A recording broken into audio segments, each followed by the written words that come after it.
Kicking like Dolomite. 3, Last one got copyright. I'm kicking like 5 Dolomite. just to be sure. Hey, one time, you ready? Copyright. Yeah. Last one got Fuck it. copyright. Hey. You know what time it is. Every time I rhyme, it's just a sign that I'm about to kill. Yeah, it's time for weapon wheel. We got the skill, we got the games. Don't make me grab it still. I put a hole in one like Abby did to Joe. Yeah, for real. And when it comes to aiming, I don't miss like Master Chief. I'll grab the piece and give your ass a halo just for talking sweet. When it comes to gaming, yeah, you know our team's elite. Check the leaderboards, we run the game. You should pick up your feet. You can't lose them too smooth, just going to admit defeat. And ain't no capping around here, cause like Bond, I keep receipts. The most dangerous, better than these other guys. Try to come for us, what's like between your eyes like Jen Sakai. That's no lie, no prank. I grab the ratchet, no clank, and get my jiggy mask to show you how Jack Move got his name. Yeah. Weapon Wheel Podcast. Look. King of the castle like Cooper, captain of the ship. My name ain't Blandry, but don't make me have to hit the switch. We'll dump you overboard, then watch the views. I ain't talking Twitch. Hey, yo, Alex, go ahead. Talk to him real quick. Oh, the Dolomite is my name, and fucking up motherfuckers is my game. Dolomite, motherfucker, you heard her. Claim it, a strike to claim it.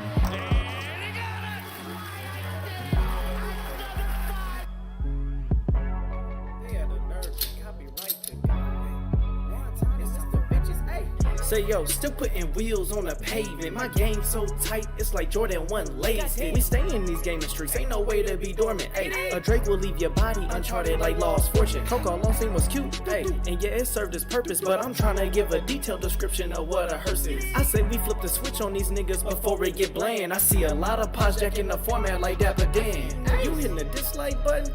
You still a fan? Talk slick in the comments and like Dutch, I got a plan. We don't do the sneak diss and that's that stuff that get you banned. Last time we told your ass to squat up, you turned telling right. It's like I play with the sliders up. You just got 30 niggas, heard me, the time is up. Since 2015, we been kicking gang knowledge up. Dust your boots and join the crew if you wild enough. Developers. Dolomite, motherfucker, you heard her. 40 clips, kicking like Dolomite. Hey, 40 clips. Aimed at your fit beam, shotties, so much ammo, it don't make sense. Trying to compete is a sacrifice, die again in your afterlife. I'm taking a road trip anytime you niggas wanna fight. Guns and body counts, that's all that I tend to like. Any other podcast, a copy or look alike. Hey, and what they say? Hey, what they say? Hey, I put them in the dirt. Tussle get hurt, no face, no case, smashed up like a jiggy merch shirt. Sliding in that vet, I'm gonna get back, time to pay that debt. It's time for weapon wheel.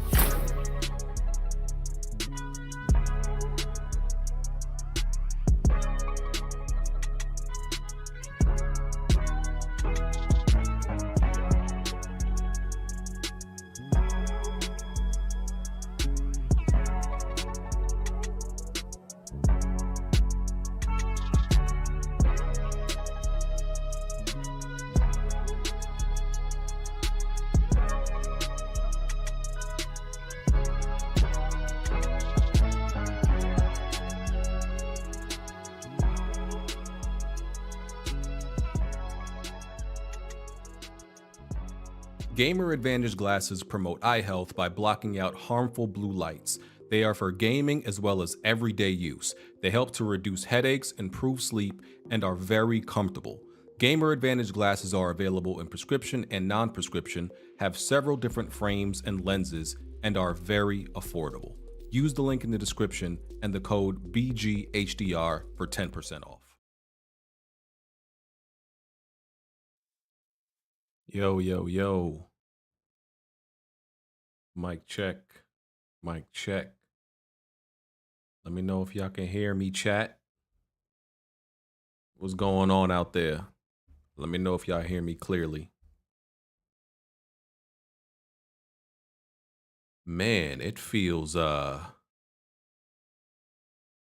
it's been kind of dry lately. Feels like every time we take a week off from the podcast and come back, I feel like I don't know what I'm doing. I feel like I forgot how to podcast. Some people taking 2 weeks off. Low key. You know what happened when I took 2 weeks off? Oh, man. I'm just saying. Man, keep account of that. keep track of everything. Trying to make it back. Feel you. And, anytime Smooth isn't on, that hurts my pockets too. That's true. Anytime Smooth isn't on, I mean, he can't make bets if he's not there. There you go. Let Hmm. me mute this game. I don't need any copyrights on this shit. B Staples, what's going on, bro?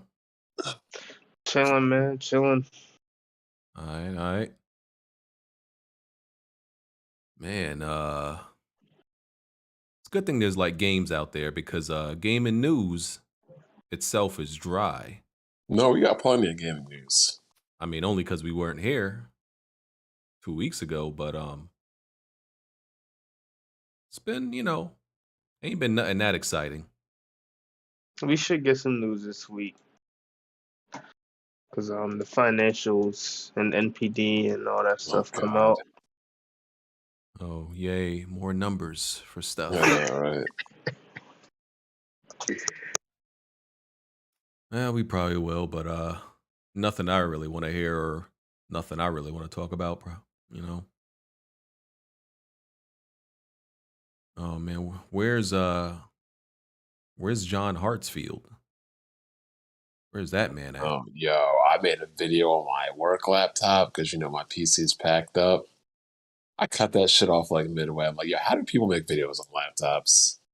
So, I don't know. This shit, there's the man you need to ask right there. I got no desk. I'm just my hair right chilling in my bed. But I'm like, damn, Jack Move live this life. Live this life? Are you in your normal mic, Bond? No, I'm on my iPhone. Oh, okay. Are you gonna Why switch? does it sound better or worse? Worse. Well, again, my computer's packed up, so. Oh, you're moving. Yep. Oh, you don't sound bad. It was just noticeable. The only things I have out are suits, work clothes, couple things to wear, PS5 to game, and my work laptop. 95% of my stuff. Mr. Jack Move, how are you, sir? I need to ask Smooth about moving. He'd be the moving professional. Why is Jack Move in here twice? As hard as I can, bro.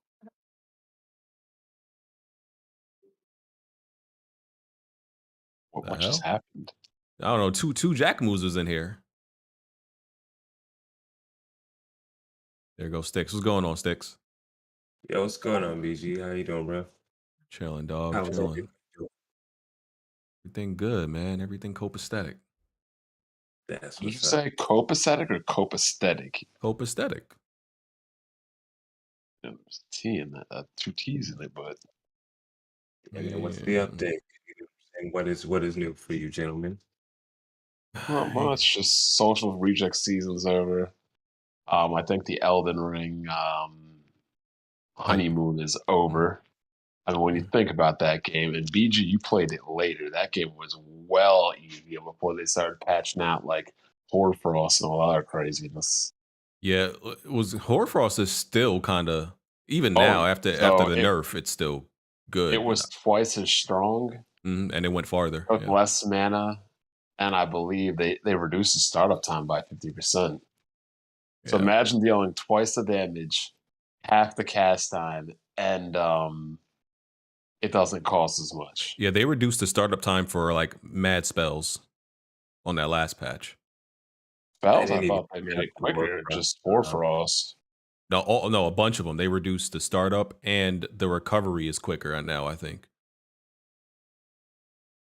Yeah, and they boosted the Dark Moon Greatsword. The game is super easy now. Yeah. I mean, my friend even said it. He's like, when I told him to get Hoarfrost, he was like, the integrity of this game is now in question. Where do you get Hoarfrost, if I may ask? Because I want the far western part of the map. Yeah, it's literally just this invisible thing walking around. You see its footprints, and you got to hit it while it's invisible, and you get Hoarfrost. It's real easy. Oh wow, something like that. Huh? You there, Jack? What the hell? What's the damn topics, man? Oh, frick. You know what's crazy? I was like, yo, why on? I'm looking at the stream, right? On the stream, right? He has Wonton's PFP, but in here it's Jack Move's picture. I'm like, the hell? Wonton, come on, bro. Yeah, I think the topics he said was we were discussing the war in Ukraine, right? Oh, That's why absolutely he brought not. me on here. Absolutely shit. not. All right, my bad. Not touching on that. Yo, Wonton, what's wrong with you, bro? Like, why you be acting like I'm the spokesperson for Netflix? What's good with you? You are the spokesperson for Netflix. All I say is I watch some shows on Netflix, and you run around acting like I said Netflix is the best thing ever. I love Netflix. I don't understand. Like, PG, you got about, I don't even know, you got thousands of tweets on your Twitter. Over 20% of them is Netflix related. That's not true at all. That is true. That's not true at all. And bro, it's because I watch Netflix. You're not gonna find me saying like, oh man, I love Netflix so much. No, there's just some movies on there that happen to be on there, documentaries that I enjoy. I don't give a damn about about Netflix itself. And bro, everybody got Netflix by ending Broken Games. Are you a Netflix ambassador? Absolutely not. That's not true anymore. Everyone unsubscribing from that bullshit. That's I cap. canceled my Netflix last month. Yep. But that's cap because everybody acting like they canceling Netflix, but they still got like over 20 million subscribers. Yeah, the subscriber count is so high, but they still losing subs. I mean, okay, but somebody lying. The amount of people that could have unsubscribed, I mean, that could have been 200,000 people in Ukraine. Let's be real. They're good, but like suddenly everybody acting like, oh, I don't got Netflix. Like, come on. So nobody got Netflix no more. You know what, BG? No, everyone's just sharing passwords. Exactly. A lot of everyone's just sharing passwords on that shit. A lot of my family unsubscribed, and I can't unsubscribe because I'm the one everybody be sharing off of. Well, that's what I mean. Not necessarily subscribe directly, but using it. Like everybody's acting like they're not like using Netflix or never gonna watch anything on there again. Like, come on, bro. Until somebody gets fired. I'm not getting from a Netflix job. again until Stranger Things come out, and then after that, I don't know. You know, sometimes all pirated. No, they got Ozark too. Ozark is pretty good. Oh yeah. I forgot about that. Yeah. And Netflix is like probably my least used stream. I use Hulu more. I use even Peacock more. I use that more now. So how come you HBO don't watch? Max. You know, Hulu got a great selection of movies. You should watch some of their movies. I like their TV shows more than their movies. But I watch movies. Yeah, I watch Mad TV. Yeah, most of the TV shows I watch are on Hulu. Anyway, we're not here talking. I about watch TV anime shows. on Hulu. Actually, I watch a lot of anime on Hulu, but that's about it. Like current Attack on Titan and stuff. Oh no, sir. Hey man, I catch y'all after dark, man. Yeah. Get out of here. Yo, Whack Move, you good? Man, I thought one time was gonna come in here and put, hold it down for me, man. He thought he was He going. didn't even do the good Jack Move impersonation, man. It's just crazy. Oh man. Hey, Jack, you good, man? You've been acting like acting up on the timeline, like you've been telling women you want them to fart in your food and stuff like that. I can't even flirt. You say I can't even flirt on the timeline, man. What are you talking about? See, my wife seen that and she was like, "Does he have a weird kink or something?" Or like, I was like, "Nah, he joking." But then I was like, "It's Jack Move. He might not be joking." Listen, it was a very beautiful woman, and I just responded to her. I didn't know what she wanted me to say to that. Some of these tweets, how do you respond to some of this shit? You know what I mean? I was just being very polite about it, though. I don't know. Do what I do. Say go to the gym. No. Or cut that. Okay. Jesus. Let's get to talking about the topics we got for gaming. All right, let's do these intros first. This is Weapon Wheel Podcast, episode 319. We are on iTunes, Google Play, Spotify, all your favorite, audio live streaming platforms. If you want to support us, hit that like button, first of all, but also you can go check out our Patreon. Link is in the description for that. And you can also hit the join button to become a member of the channel. Doing either one of those will give you access to our Discord, our very entertaining Discord. And also you will get access to the After Dark, where we answer all the submitted questions, no matter how freaky or weird or horny some of these questions are. And we're going to address that in tonight's After Dark. Y'all going to have to tone it down because y'all been wilding lately. But yeah, we're still going to answer all your questions. And those are like 6, episodes a month, which function as like, a whole nother podcast each Sunday. And if you want to submit a video. You think it's 6 weeks in a month, BJ? What did I say? I said 6? Yeah, you said did. 6, bro. Well, 4, my bad. You know, I took 1 week off. I'm you know, You I'm have a not sword. on It's all right, bro. It's all right, bro. I'm off point. All right. So yeah, 4. And if you want to submit a video to be featured during the podcast, just click that link in the description and you can drag and drop your gameplay. Okay, such as what you're seeing on screen right now. All right. So let's go do these intros. We got 2 people on the podcast for the first time. Smooth and Blandrew are out. Start with my guy Sticks. What's going on, man? Introduce yourself to the people. It's your player partner. Get on the Sticks here. That's STIIX. I'm just chilling, man. Host to the RIP podcast and you know, causing havoc on Twitter every day. Okay. You got a RIP podcast. Yeah. I just started a podcast with the homie Sumo and Trogdor like 2-3 weeks ago. And it's RIP. That's review in progress. So Okay. just don't I take thought us you at our named it word. because you ain't had no viewers. All right. I might check it out. Wait, what? Oh, no. You'll be one of them viewers. You know what I'm saying? We just getting started out here. You know what I'm saying? We killing them. I thought you saying, yeah, your viewership was dead. I'm like, damn, that's a fucked up title. But I'll check you out, though. See, I fuck with Sticks. I fuck with you on the Twitter Spaces. I fuck with you on the Twitter Spaces. Yeah. No. Viewership is dead currently, but you know what I'm saying? That's why. Hey, man, you got to start somewhere, brother. You got to start somewhere. All right. Next, we got our guy B Staples. What's going on, man? What up? Chilling. Hoping to have a good podcast. Watching the playoffs in the background, but I'm chilling, man. Okay, yeah. You sound like you just woke up from a nap. Nah, he watching the playoffs. That's why he's so bored. I had a rough night last night, but I'm good. Okay. I hope everybody's team is winning. You know, Fuck you. what Jack? Ain't y'all tied right now? Ain't it 2-2 for Memphis? Bro, we lost by 1 point last night. So good. At least y'all still in the series. My team is down 3-0-3.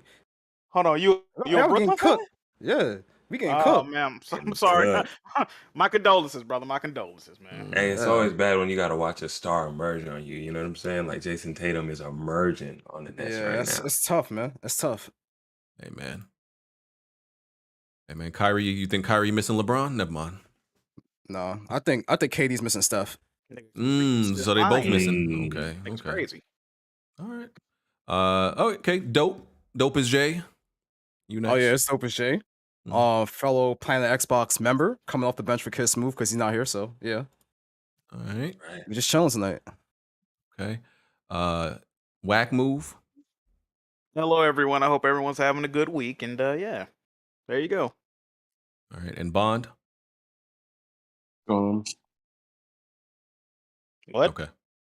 What did this nigga just say? I think he's. I don't know. I think he mumbled into his phone. But yeah, and it is I, your illustrious host, Broken Games HDR. I know y'all missed me. I know y'all missed us last week, but we're back. You know, scraping together topics because you know Jack Move was trying to flake on y'all this week. I was trying to cancel the podcast. Cause look, right, it already ain't shit going on for real. Then Smooth was like, I ain't gonna be able to show up. My kids got a birthday, which is understandable. Blandrew was like, I ain't gonna be able to show up. I'm at work. I'm like, all right, bro. The writing was on the wall with this shit, right? But BG, I guess he scrounged up some topics. We got some guests in here, man. Hopefully, this is a decent podcast. Right? I'm gonna be real with y'all. I'm not looking to contribute that much this week. This nigga. I gotta be transparent. Another active participant. I see. Yes, sir. See, we got Dope as Jay in here, Sticks, B Staples. I know these guys. They know what they talking about. So I'm gonna just let them rock out. You know what I mean? No, now I'm gonna go to you on purpose because you know, listen, y'all boys go crazy, man. You know there be some topics that I know about, but I don't be doing my research on some of these. You know this, okay? Like Mocha pointed it out. I see the announcement, but a lot of the times I don't even read the details because that's what I got y'all for. I know, the Blandrews, the Smooth, the Jacks, they gonna know the details. So, I throw y'all the little, I gotta get my assists. You know what I'm saying? So it ain't been shit to keep up with for real, bro. The news been horrible. No, there's a lot to keep up with. Y'all just don't want to here we go. talk about the deficiencies. We're gonna talk about favorite pieces of plastic. Let's talk about the Halo Infinite Season 2 2022 roadmap, which the roadmap consists of Season 2 and 3. So the Season 2 is the Lone Wolves. That's May 3rd to November 2nd. And season 3 starts November 8th, right? So right now, well, a month from now, Lone Wolves, that includes new maps such as the Catalyst, New map. Two maps, literally. new game modes, King of the Hill, Land Grab, Last Spartan Standing. There's the Campaign Network co-op that's supposed to be coming out like August. There's the Fractured Entrenched event and a new 100 tier battle pass. And then after that, we can talk about season 2 right now because that's season 3 is all the way in November. From what I get from this and the reactions I've been seeing on Twitter is people ain't too pleased. They don't feel like this is enough, since they've been waiting so long since launch and everything like that. It's underwhelming to most people, based on the reaction I've seen. People been asking questions like, man, should somebody else take over for 343? Is Halo, is it done with? And all that stuff. So who want to go? You want me to go first or last? People respond to what I have to say. You want to respond to them? Can Halo recover from this? I guess and how do you feel about the season? I'll go first. Then. Okay. No, it's not recovering. I mean, this is an absolute travesty, and it comes down to something simple. You got a car, right, BG? Mm-hmm. Now, if I were to offer you 2 choices of cars, and you have to buy one with your money, I'll give you a Honda Civic or a Lamborghini. What are you picking? Well, just the Lamborghini. No, you have to pay for it. Oh, I got to pay for it. Oh, yep. No, I'm not paying for that. No. So you're picking the Honda Civic, right? Yeah, more affordable. And that's exactly my point. Too many times companies try to reinvent the wheel, spend some enormous amount of money on a project, CD project, take 5-10 years, roadmaps, instead of guess what they should be doing, BG? Do what's already been proven to work. Like Halo's been a proven formula for so long. And literally all they had to do was do what works and tweak it. But no, they tried to build a Lamborghini and failed. Like, come on, 2 new maps, still no co-op, still no Forge. If they had Forge mode, that would have solved 95% of the problem. Yeah. Because the community would have been able to do it themselves. But they'll just make the maps and they'll just put those maps into the playlist like how they did with Reach. Exactly. So this game is dead. I'm sorry. What used to be over. Jack, I saw you posting about the player count. What was on Steam at 200,000 at one point? Would have started at 200,000. Yeah, 250. And now it's like, what, 5,000? Like, the Master Chief Collection on PC has more players than Halo Infinite. And it's not just Halo Infinite that's dead. Halo is dead. Like, nobody could make more of a mockery of this franchise unless they gave it to, like, some Sony fanboy and they tried. It's like, okay, Sony fanboy, how would you destroy Halo? Let's spend $500 million. Let's hire a whole bunch of people. Let's have a long drawn out development cycle. Let's not have a lot of content. Let's have a stupid woke TV show that's absolutely terrible. Let's put out a cookbook. Like, literally, if you were to make a cat, if you were to design, if I were to tell you, Jack, like, design a plan to kill Halo, that's exactly what happened. They're literally treating Halo like some Sony fanboy set out to kill it. And it's a shame that not only one of the most popular first-person shooters, the premier first-person shooter, and one of the premier franchises, it's a complete dumpster fire, and they've killed the franchise. It's like dead. Like, 343 has had, Halo 4 was trash, Halo 5 was trash. Like, come on, 3 games in a row, and people like Attic are saying, oh, they don't need another developer. They just need more time and more content. Bruh, how many they more? delayed the game an entire year. Yeah. How much more time do you need? And it needed to be delayed 3 years. But my point is this. How much more time, money, and games do they need? They've had 3 games.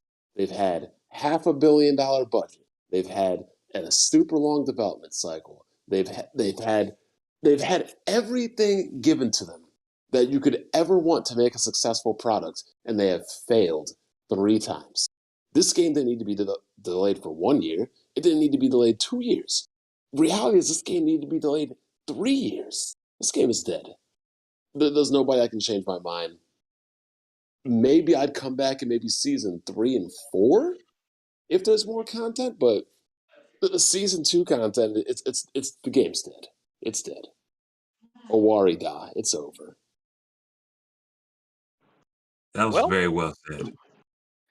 Oh, Pour out some liquor for Halo on that one. Hey, B Staples, I think he had Xbox. I do have one final thing to Yeah. say. I do have one final thing to say. You should not see one damn Xbox fan even mentioning PlayStation, mentioning Sony, mentioning Nintendo, mentioning Switch. Their entire focus needs to be on why Microsoft destroyed the mascot and the most premier Xbox game. Until Halo is fixed, until this franchise is restored, I should not ever hear one peep of an Xbox fanboy in regard to PlayStation. Period. When people were complaining about the Trash of Us 2, right? And whether their criticism was valid or not, they were not worried about what Xbox was doing then. They were focusing on The Last of Us. You have a problem where your primary main franchise, your longest-standing franchise, is dead, and you're worrying about another company and their console that you don't even play. Ludicrous. Yeah, I can't disagree with that because you've seen the rollout of Halo Infinite and a lot of the news that was coming out before launch. They said co-op was going to be delayed. They said Forge is going to be delayed. I'm like, two of the biggest features that make Halo, the complete experience that you have with like Halo 3, Halo Reach, playing co-op with your homies on Legendary, hopping on Forge, making maps, and then going to custom games and playing some really nice game modes. You didn't have any of that at launch. And I think the game, like, it's not a bad game. Like, the gameplay is pretty fun. Arena is really good and ranked is really good, but the fact that you're only coming out with 2 maps for season 2 and 3 game modes, one of the game modes that should have been there at launch, that was an old mode that's been there since Halo 2, makes no sense to me whatsoever. So yeah, like I can't disagree with anything that you said right there in terms of Halo Infinite. I also retire the name Halo from this day forward. It is done. You sure about this? Nope. Nobody from this day on should ever reference me that again. It is over. It is done. Wow. Halo Infinite is the Dragon Ball GT, the Boruto, the Fullbringer arc. What else can we throw in here? The Dragon Quarter. The Boo Saga. Yeah, the Boo Saga. It is we already said Dragon Ball GT. So yeah. Oh well. But like this is just like this is crazy. And like I said, like they had a product that worked, and it failed. I don't know if any of you guys played MechWarrior Battletech. Companies make all kinds of machines all the time, and the factions that typically win in BattleTech are ones that make cheap, reliable machines that get the job done.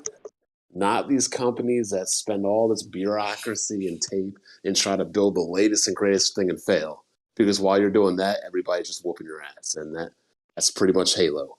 Halo didn't get beat out by anything expensive or complicated or anything that reinvented the wheel. It literally got beat down by games like Apex, Fortnite, that spun off of PUBG, Call of Duty. But like, think about the more popular shooters right now. None of them reinvented the wheel. They took what worked and they built upon it. 343 took what worked and took everything away from it. Crazy. Their free-to-play model is worse than Apex and Fortnite in terms of content as well. It's like these other games have tons of content, a lot of guns, and Apex in particular is like a lot of different characters in there. It's like a mix of a hero shooter with a BR combined in that game. And with like 1/100th with 1/100th the budget and with 1/100th the manpower Yeah, as well, like and with 1/100th the time. they took an existing game in Titanfall 2 and added Overwatch elements to say, here, this is it, and everyone fucking hopped on it and loved it, and it's a great game. But You then you know have what? Halo Infinite. It's like, what are you doing with your free to play model? You look at the battle pass. The battle pass isn't even that enticing to go through. Nope. It's not free to play. It's free to booty box. That's what it is. But you know what the worst thing is? The worst thing that everybody's going to have to accept here? This nigga BG on a roll. He tried to warn y'all about Cyberpunk. He was right. He tried to warn y'all about free to play games. You don't turn a AAA game into free to play. You simply don't do that. Yeah, I mean, unless you're like a Warzone or something. Free to play games are typically for budget titles. They're not supposed to be for big AAA releases. And BG tried to tell you, man, and I'm sure if they try to do The Last of Us Factions 2, that's what I'm afraid of. Which will not come out in 2022, as I've told BG. It won't. I've accepted that. Yeah, I know. You're lucky you don't. It's 2023. It's next year. Next year for sure. I should have taken. Is it going to be should have taken your money, BG. But guarantee you, if Factions is free to play, then BG will have a problem. And my issue with free to play is this: if it's a low investment game like Warframe, it works. But your community kind of suffers when you have free to play. If I pay $70 for a game, I'm playing it. I'm going to be more invested in it. Fucking free to play. I don't give a fuck if I play it now, never, next week, or whatever. Yeah. B Staples, I want to hear your thoughts on this. I got more. I got one more point I want to make, but I want to hear your thoughts. I'm not as pessimistic. I look at this update as a whole. And the worst part about it is that the season is 6 months long. I feel like if this update and the season was only 3 months long, I think that this would be a good update. But the fact that, because at launch they said only season 1 would be extended, and now we find out season 2 has also been extended. So now we're like, is this gonna keep happening? Because a game cannot survive being in the same season for 6 months. What's the average of seasons? How long is a season for most games as a service? I don't even know. Like 3 months. 2 to 3 months. Like an actual season. Yeah. Like a real season. Oh, yeah, okay. yeah. So you going on 6 seasons. 6 months a season. Like, a lot of these live service games not gonna survive. I gotta see, because even like with the co-op in the Forest, it says targeting. Like, they're not given an exact date. So even that could get pushed back again. Like, well, I think the funniest part about all of this, and I think it's kind of insulting, but the Xbox community, they love to be insulted. The fact that they gave them a roadmap at all is really quite ridiculous, because who the fuck believes that they're going to follow any of the roadmap? They've been giving roadmap since the game came out. They said the game was going to come out on a date and it didn't come out. So this idea that, we're going to placate you to subscribe to this service while we continue to fuck up this development is ridiculous. A week before this roadmap came out, we were hearing the whispers of, what was that other studio that was supposed to be doing their Battle Royale or whatever? And so we don't even know if that's going to happen. It's most of these things, it always comes off as like a sell to keep you on board. But when you're actually acknowledging what they've given, what the product is, and even what the roadmap looks like. Oh, you're talking about that garbage. creative studio that 343 works with. It's Creative something? Or certain Affinity. Affinity. Certain Affinity, there we go. Okay. Yeah, so that was what the buzz was behind Halo. That maybe in season 3 and 4 it's going to be back. But we're talking about 6-month seasons, which is now the official, that's the one thing we know to be true, that the seasons will be 6 months, right? Everything that happens, whether or not the shit actually drops, hell no. We don't know if any of that's going to come on time. But we know the season will be 6 months. So if we're talking even season 3 or 4 for Battle Royale, then they're really talking about stuff that's a year or 2 out. It's like the game is dead. And the fact that the Master Chief Collection is doing better It says everything it needs to say. The interest in Halo is reduced to veterans and fans of it. I think that's what they're banking on. Is at this point they understand that they're not going to recover the player base anytime soon. So I think their plan should be is, hey, let's focus on having. We put out everything we can right now, right? Co-op, Forge, all this shit, and then let's try to have like one season where we can pack in as much like maps, game modes, and everything to make it as lit as possible. Because you think about it, like old Halo games, the way that you unlock armor is through progression. Now they're putting that shit behind a battle pass. So if they can be like, oh, we're gonna have all of these different armor sets in the battle pass, that's really cool skins.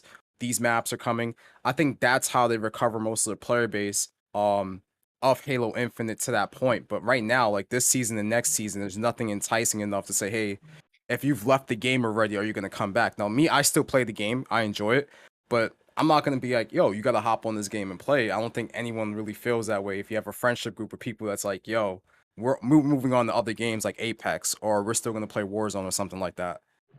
That's the competition. The competition is just too stiff.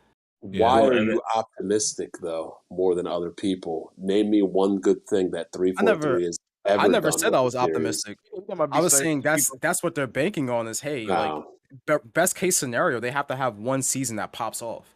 If they don't, then that's it. Yeah, because like let's be real, nobody can tell me one good thing 343 has ever done with the Halo franchise. I mean, Well, I think the gameplay of this game is good. Like the core. But that's not like, anything they good had the they've done. foundation. They just took what was tried and true, and it's like if I made a Mario game, I don't need to create anything; it's already there. Well, they did take 6 years between Halo Infinite and Halo 5. That's probably the best thing they've done with the franchise. And they still can't even get it done. And you know what? I don't even consider Halo Infinite a fully released game. So, yeah. Yeah, and the thing with disasters, like, you know, Battle Royale, you know, I feel like it's okay as a mode. I'm not saying they shouldn't add it. They should definitely add it, you know, but I feel like that the fad of the, you know, and the hype of Battle Royale, even as a mode, is kind of like died down a lot. And like, you know, creating a Battle Royale game ain't as simple as throwing 100 Spartans on the map and just letting them go at it. It's a little bit more complex than that. Like it takes a lot of like refining and balancing and stuff like that. And the thing with Halo is like, you go from, people have a reference point, right? It's not like Halo is like some brand new multiplayer. People remember everything that launched with Halo 3, 4, you know, 2 and you know, they remember. That's the problem. But like they remember like, oh, Halo launched with all this. Now we get a free to play Halo and it's bare bones, you know. So if they didn't have a reference point, maybe it wouldn't be so bad. But they know what they got before. And but here's the problem about Battle Royale and all these modes, right, BG? They didn't have to include them. They didn't have to test them. They didn't have to balance them. Had they just put in Forge, the community would have done that for them. Yeah. Yeah. The that's fact why I'm not that as Forge isn't in it is the worst thing possible. I mean, yeah, I think that once it gets Forged, it'll get I don't think it'll hit like 200K again or whatever its peak was when it first launched, but I think it could get some like new life once Forge comes. That's why I'm not gonna like put it in its grave right now. I got to see what happens when Forge comes. And the Forge, who waits? Who waits? Like, when has that multiplayer shooter like, let me wait for this years down the line to then come back and play? It's never happened. It's rare. Some are able to do it, but it's really rare. Yeah, It's really rare. I mean, even when Apex first launched, it was kind of in the same situation. Like Respawn, they didn't know what they were doing. It was their first live service. But they never had a drop off like that. They that's didn't, a good point, because people like Respawn games, but they wasn't in like full gear and full mode when Apex first launched. Like it didn't automatically go up against Fortnite and Warzone. Like it took time for Apex to get where it's at. Warzone didn't exist at that time. That's true. Yeah, that's another good point. Warzone didn't exist. Then. Like it was Blackout. If I think if they are somehow, I haven't played it. Blackout was gas. I like that shit, but shit died real quick. If they were able to like, if they're somehow able to like, let's say stabilize at, let's say 50 to 100,000 players. Like even if they never get back to 200 and never goes over like 50 to 100, I still think that's like okay. Y'all did a little something. Y'all got like a stabilized, sizable, somewhat respectable, player base. But if I need, below that, if it stays like where it's at now, like around 8,000, maybe 15 at the peak, that's like, that's struggle territory. So we'll see, man.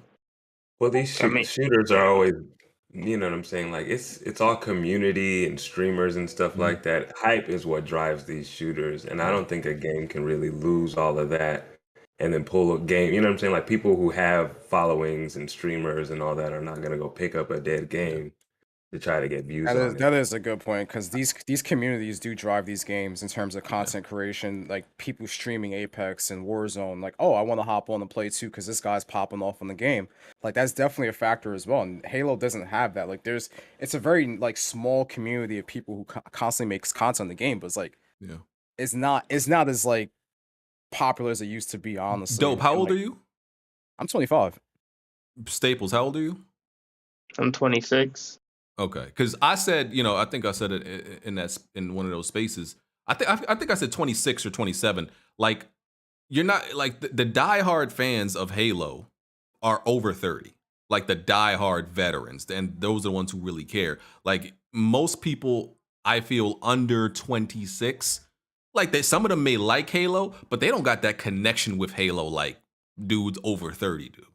You gotta have a LAN party or two to really fuck with Halo. If you're not from the LAN party era, then you don't really. No, I'm from the online era. That's why I played on Halo 3. That was it. And then I went back to Halo don't got the kids right now. They don't. They don't got the Fortnite crowd. It's Fortnite, it's COD. And that's the downfall of Halo is that they weren't able to capture the younger generation. Like if you think about COD right now, right, from like Call of Duty 4 until now, like Call of Duty 4, the people who used to play that shit hardcore, they moved on to other games. But then they were still able to capture a younger audience of gamers that still play Call of Duty to this very day. Like there's multiple generations that play Call of Duty. Like you have the Jetpack kids, like you have. I swear to God, there's people who think like Black Ops 3, Infinite Warfare, and Advanced Warfare are the best CODs. I'm like, what the fuck are you smoking? Yeah, and the thing is, like, I think that's because the reason they weren't able to capture the younger audience is because Halo, for the most part, like Halo Infinite plays like classic Halo, but that's a good thing to veterans, right? That's a great thing to most people, but to the younger generation. They're gonna play Halo and they're gonna have like they're gonna be like, why does it play like this? To them, it's confusing and it's weird. Yeah, like it plays slow. Exactly. It doesn't connect. And it has a high skill gap. It's not like it's a difficult game to be good at. It's not like COD where shoot someone twice and they die. So go ahead, Jack. There was one more thing about the. Go ahead, Steve. Sorry, about the engagement with Halo Infinite early on, because if you don't remember, when the game first came out, Microsoft was, I don't want to say inflating the numbers or whatever, but they were hosting multiple events on Twitch, like literally daily, weekly tournaments or whatever, and that like went away instantly. No, they're still doing that. It's just they get no viewers. They get no viewers on that shit. Oh wow. Well then that's sad, man. I thought like that they were like Halo Infinite's competitive scene is there. And they stream it. They stream it every single week, but it's not like when Apex is having their LAN next week in Sweden. And the qualifying matches leading up to that for people to place, those streams are getting like 20 to 30K viewers every single stream. And then this one, Sweden, their main event, that shit's gonna pop off. Like I can easily see 100K people watching that event. For Apex, you said, right? Yeah, for Apex. I would never see that for Halo. Yeah, I've watched some of the Halo. I was shocked when I first seen the Halo, like, the competitive videos on YouTube of them live. I'm like, bro, nobody is watching this. And that's insane, when you think about like Halo was the biggest competitive game at a certain point, so yeah. Bro, I legit thought they stopped. So that's crazy. Going. It's still going. Nobody watches this shit. It's dead. Yeah. What you was gonna say, Jack? I was just gonna ask: Is this the new arc, right? Because we always have arcs with specifically Xbox, right? the arc before this was, well, if they didn't announce the Xbox One with TV, and if 2014 Xbox had better games than PlayStation, and everybody just cared about 1080p, and is this the new arc of we just gonna talk? I can see in 5 to 10 years we're still talking about why Halo wasn't that, why it couldn't compete with a Fortnite, why it couldn't compete with an Ape. Is this the new arc for Xbox fans? Is this just y'all trying to examine and explain why another venture from Xbox isn't working out? I just need to know. I need to prepare myself mentally for this. That's I think they need to pass the guard. I think it's the passing of a guard from Halo to something else. Okay. I feel like Xbox fans need to stop listening to Tim Dog. Get rid of 343 and put somebody else on the project. What if? Oh, I don't want to bring that up now because we got other topics. But what if they did like an extreme overhaul of Halo, completely changed how it plays as a first-person shooter? That's the Lambo Toyota argument I gave you earlier. They're trying to build a Lambo. They don't need to build the Lambo. They just need to give us a souped-up Honda. Okay. Give us what works, and then add on to it. Is when do they cut their losses, right? They could just be like, fuck Halo Infinite, stop investing money in this, and let's reboot Halo and call it Halo again, right? They're in too deep. So they can't reboot Halo. It's too much lore. What do you do? They done talked about a 10-year plan. They talked about this and that. You can't. You got to at least bare minimum. But it dies in the first 4 months, though. You got to go at least 5. Listen. Even if there's like 5 people playing on the servers, you got to go for at least 5 years. They dropped $500 million into this game. Yeah. How much did they drop on Anthem? Because they were like, all right, nigga, we gave you guys 4 months, we out. That's EA, man. Listen, they're gonna stick with Halo Infinite. Like Master Chief is their mascot. They're gonna believe, hey, we can have another MCC situation with Halo Infinite where we can have the game come back and revive with more content down the line. Because MCC was in a worse situation than this, where that game was ass. It didn't work. It didn't work at all. Like, was it like first 2 years, it did not work. You could not matchmake. Did not work. Nothing for MCC. But did it max out at 250k Steam and go down to? I feel like it wasn't. It didn't launch on PC. It launched on Xbox One first. Yeah. And then it went to PC years later. 2 years. But that goes to further prove my point. Halo 4, Halo 5, Master Chief Collection, now Halo Infinite. These niggas are 0 for 4. 0 for, literally. 0 for 3. 0 for 4. Damn. They couldn't even successfully port over old games to a different machine. Like this is embarrassing. Like no way in hell would Nintendo ever allow this. And we already know because they've let Capcom work on Zelda games before, the Game Boy Zeldas.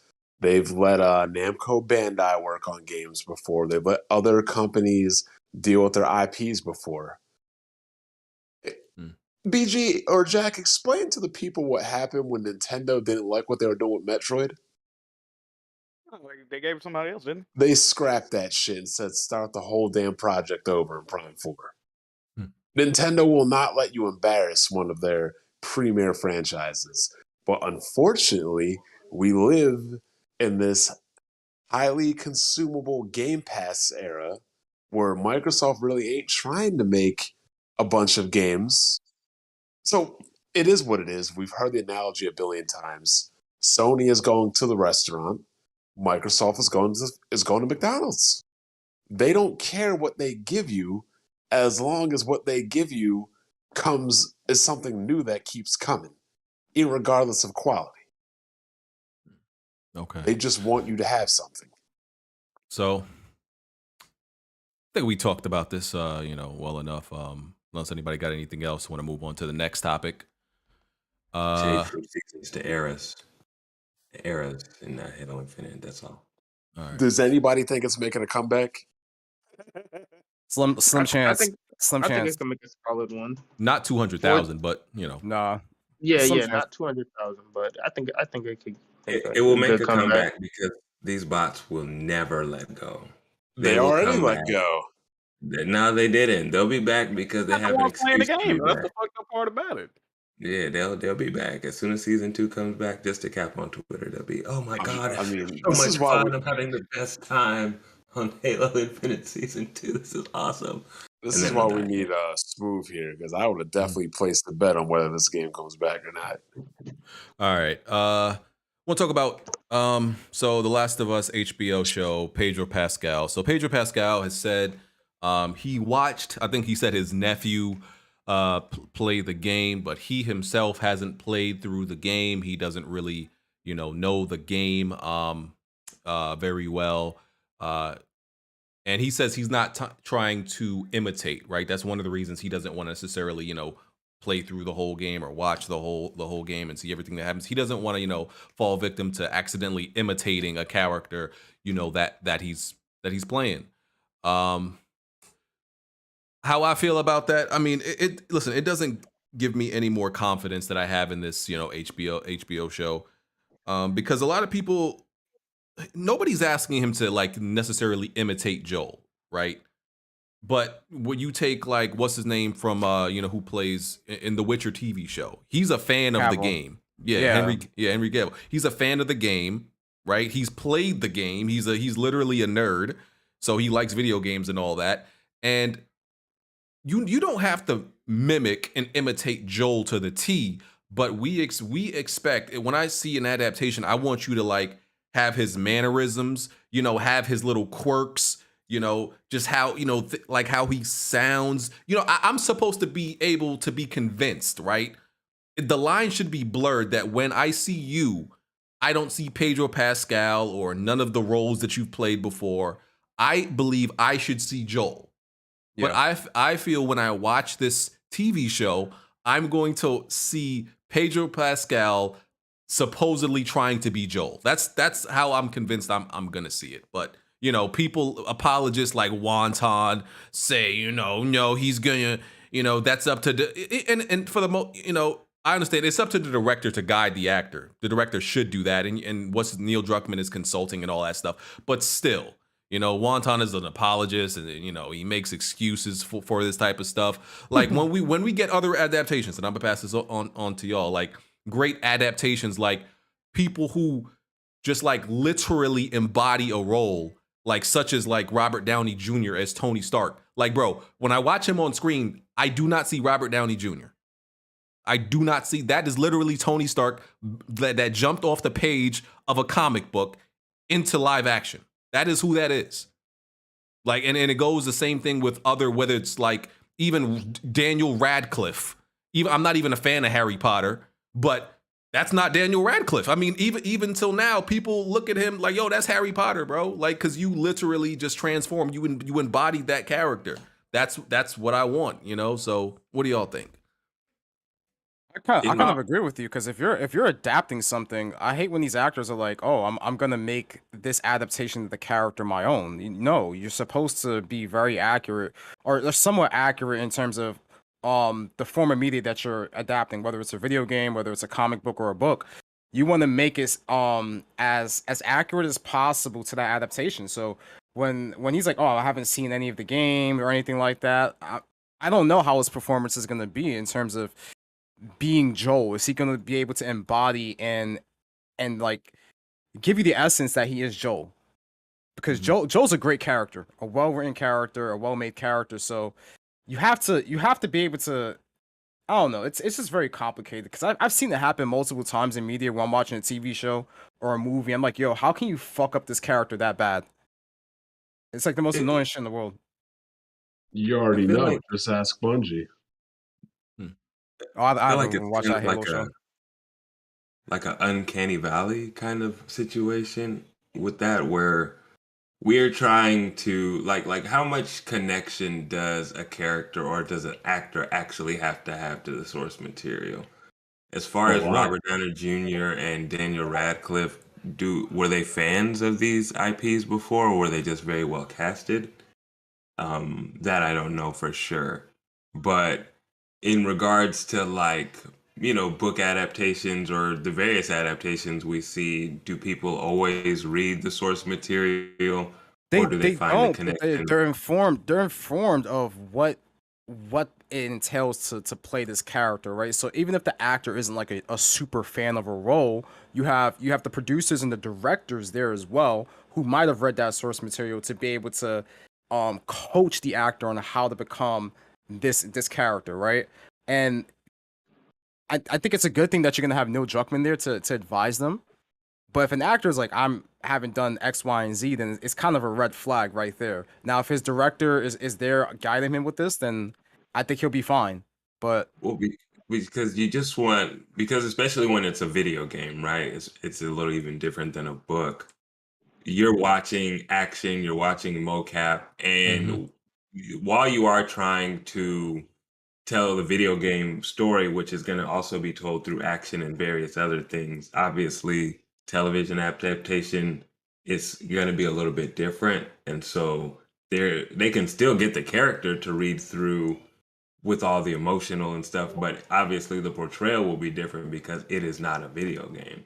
And so I don't know if he necessarily needs to see the way Joel moves, because imitating the way that Joel moves in the game is somebody else's acting. It would almost be like trying to recreate somebody's basketball steps or something like that, when you're really just trying to connect to the character and then give that, you know what I'm saying? Like, give whatever you got from him. I don't know what the hell, I don't act, but I don't think it's such a bad thing necessarily, because again, he's well casted, right? We agree that Pedro Pascal is like a decent looking Joel. I didn't He know doesn't that. look like Joel though. I didn't So know I that don't even Joel know. was Hispanic and Chilean. Yeah, Oh, like really? he doesn't look like Joel. I don't Oh, even know if I he's can't like. distinguish. I'm sorry, but I go mean, on. I got friends that are my best friends are Chilean. Two of them I grew up with, so I know my Chileans. Here's the other problem, though, with the whole TV show. It goes back to exactly what I was saying, BG. Give us the Honda that works. We know what it is. But no, they don't want to do that. They want to go above and beyond, spend all this money. It's like Halo is like tens of millions of dollars per episode. They want to try to reinvent the wheel, give us something that potentially doesn't work, instead of just giving us the fucking Honda. Yeah. And that's exactly what they're going to do with this show. They're going to spend all this time and all this money trying to do something that, guess what? It's more than likely not going to work. It is going to be. Is it just called The Last of Us, or does it have like a tagline at the end of it? Still Last of Us. Yeah, the Well, last this one. TV show is going to be The Irregulars Among Us, because that's what it's going to be. You watch. Just like Halo, you're going to be hard pressed to find any mayo flavored looking people in it. It's going to be in a regular. Oh, you watch. Jack. And just wait until you see clickers, like bisexual clickers or some crazy shit too. We're going down this path. Jack, Okay. what are your thoughts on him saying, like, he doesn't really pay that much attention to the source material? At this point, man, I have no thoughts. Y'all know how I feel about the cast, and I think this show has been.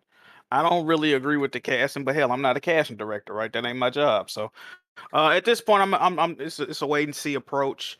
And I don't want to say too much anything because I know Wani's listening. And one time had a streak going. What was that, last week before that? He was following me all around the internet. He had tagged me in Discord, tagged me on Twitter, tagged me wherever he could find me, text me on my phone, just defending I'm like, yo, I don't care anymore, bro. I just want to see how the show turned out with a Chilean Joel and a round chinned ass British Praise Ellie. Okay, that's all I want to see, bro. And I'm gonna be honest, I don't want Neil Druckmann too involved with this show because according to rumors, leaks, and reports, Naughty Dog is currently working on 4 separate projects right now. 3 of those being Last of Us related, right? They were making a remake of the first game, they're making an online component, and they making the goddamn 3rd game. The script is already fully written according to reports. So I want him focused where he's supposed, like how casting director ain't my job.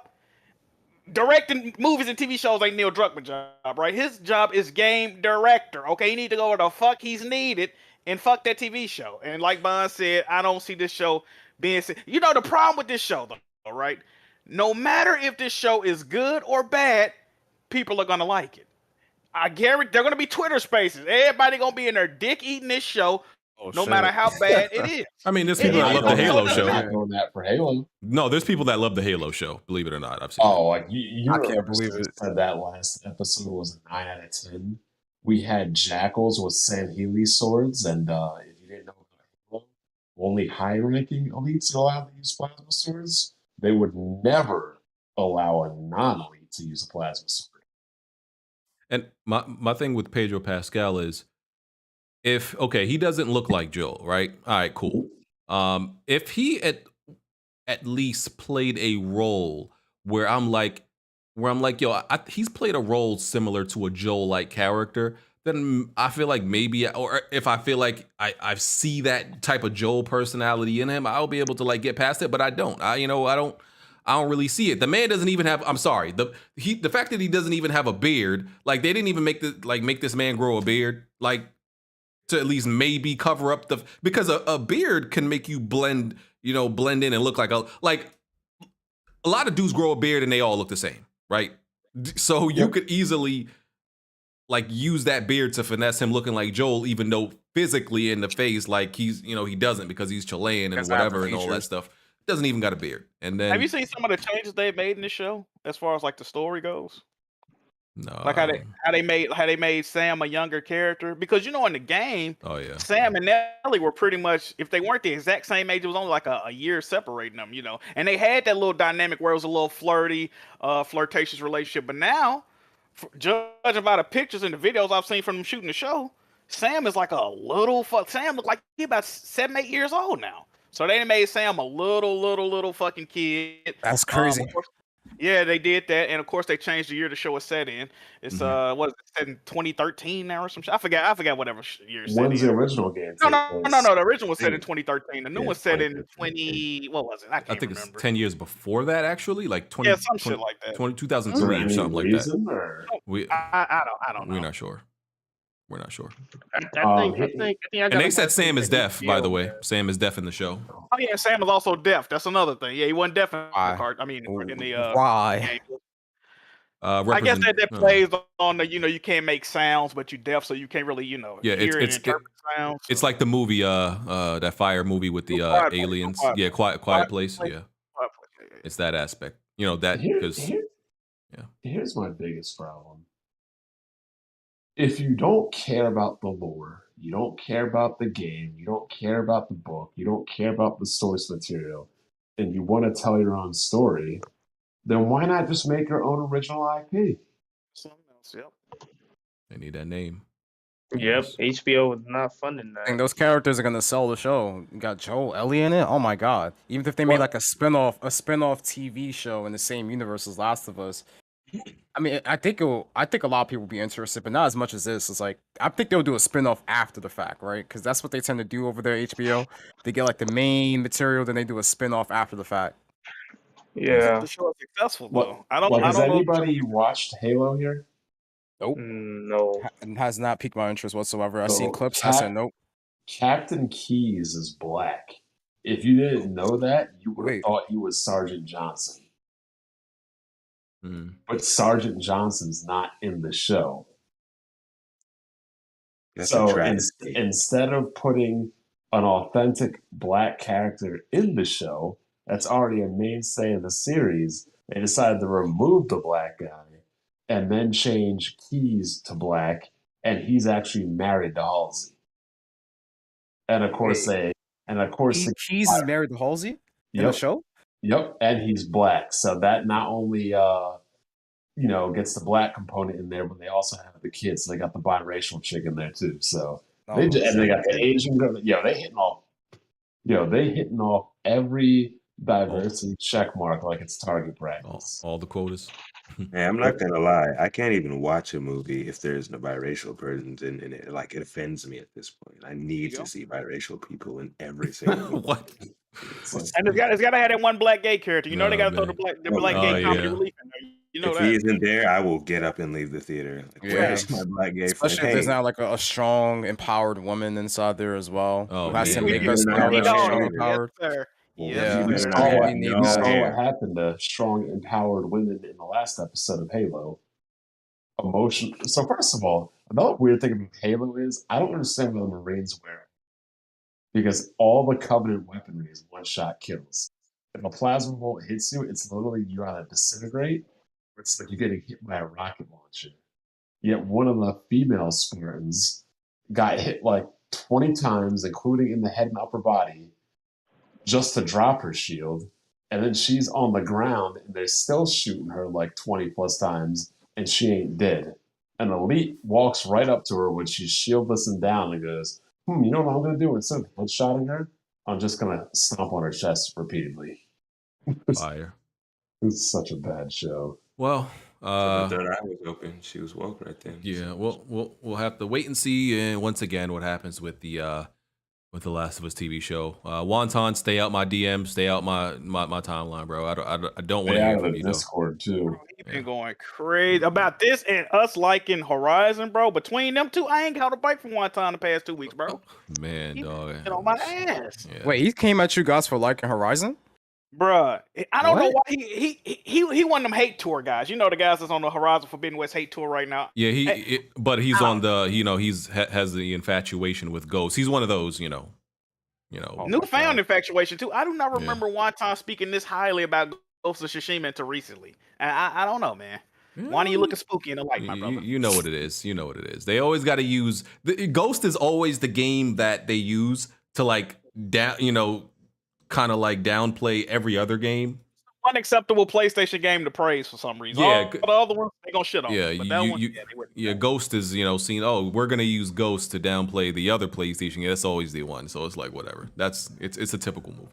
So Horizon BG, I need a quick favor. Speaking of Horizon, I need you to make a poll and say, is this an RPG? Yes or no? I need to gauge the intelligence of the audience here. Remember we talked about this. I'll put up the poll now. We talked about this because remember this RPG argument came up like I think it was like 2 months ago at first, and then it reared its ugly head again. Like this. Bring that up in the community. We need our flowers, man. Yeah, press start's already dead. Oh, man. I'm gonna put up this poll, but the next topic. Oh yeah, so there's rumors that come from Kotaku that Ubisoft could be going up for sale. They could be able to be bought out. And my quick thoughts is, Ubisoft has been a terrible developer / publisher for the last 10 years. They're definitely bottom tier, but the decade before that, they were one of the best in my opinion. They've had like one of the worst fall offs ever in the gaming industry in my opinion. I don't really care who gets them. I'm not mad if anybody does buy them because I do think they need to be under some type of new management and collaborations. Brainstorm visually on. Excuse me? Huh? Hey, Sir? Sticks, you got background? What's that? Yeah, they just listen. If management helps to change like the creative, process and how they make their games and the type of games they make, then I'm all for it. Because they make games. They make formulaic games like they're on an assembly line. Like they just make them out of a factory. It's just all trash, bro. So. But you know what also BJ? Goes back to the same. Could be making Splinter Cell. They could be making Assassin's Creed with parkour. But no, they don't want to give us the Honda. They keep trying to build the Lambo. They don't give people what they want. They keep trying to give people what they think they want. No, they give people the same shit and just reskin it. That's what the fuck they do. Well, that's even nobody worse. Nobody wants a reskinned Honda. We want a They Honda that's got they brought out some new games. That's what they've been doing. They've been giving you reskin shit. I mean, there's been like Immortals Phoenix Rising. That's a decent game, not bad, Hyperscape. They failed too, though. Hyperscape, they got some sleepers, but like the typical shit like Ghost Recon, they fucking ruined that franchise. That pissed me off a lot. The fact that they ruined that shit.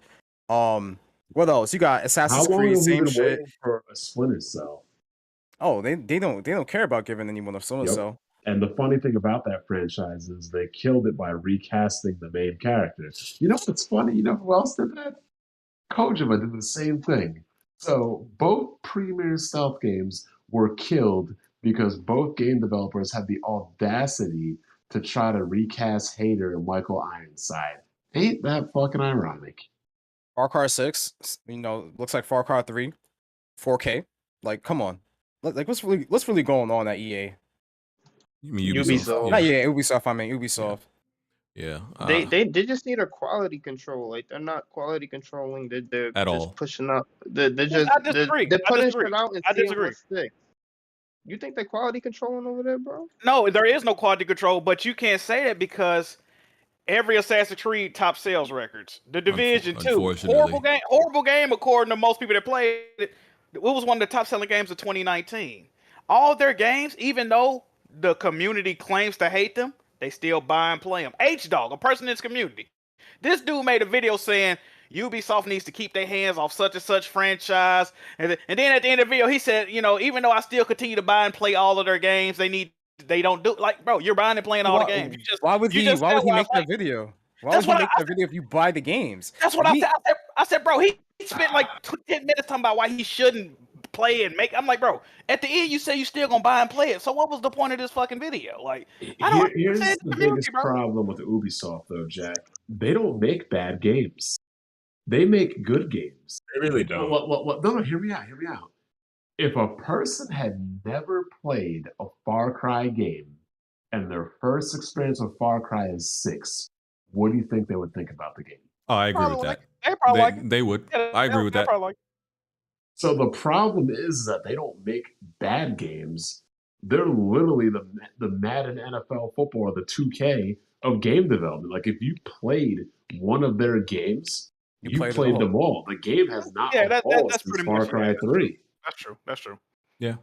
But people like repetition, but at the same time, people like repetition. You know what I'm saying? But it's not only that. They get a lot of new customers that have never tried the game. Like, oh, I like this. So once they get somebody new, they get them for about 2 or 3 games.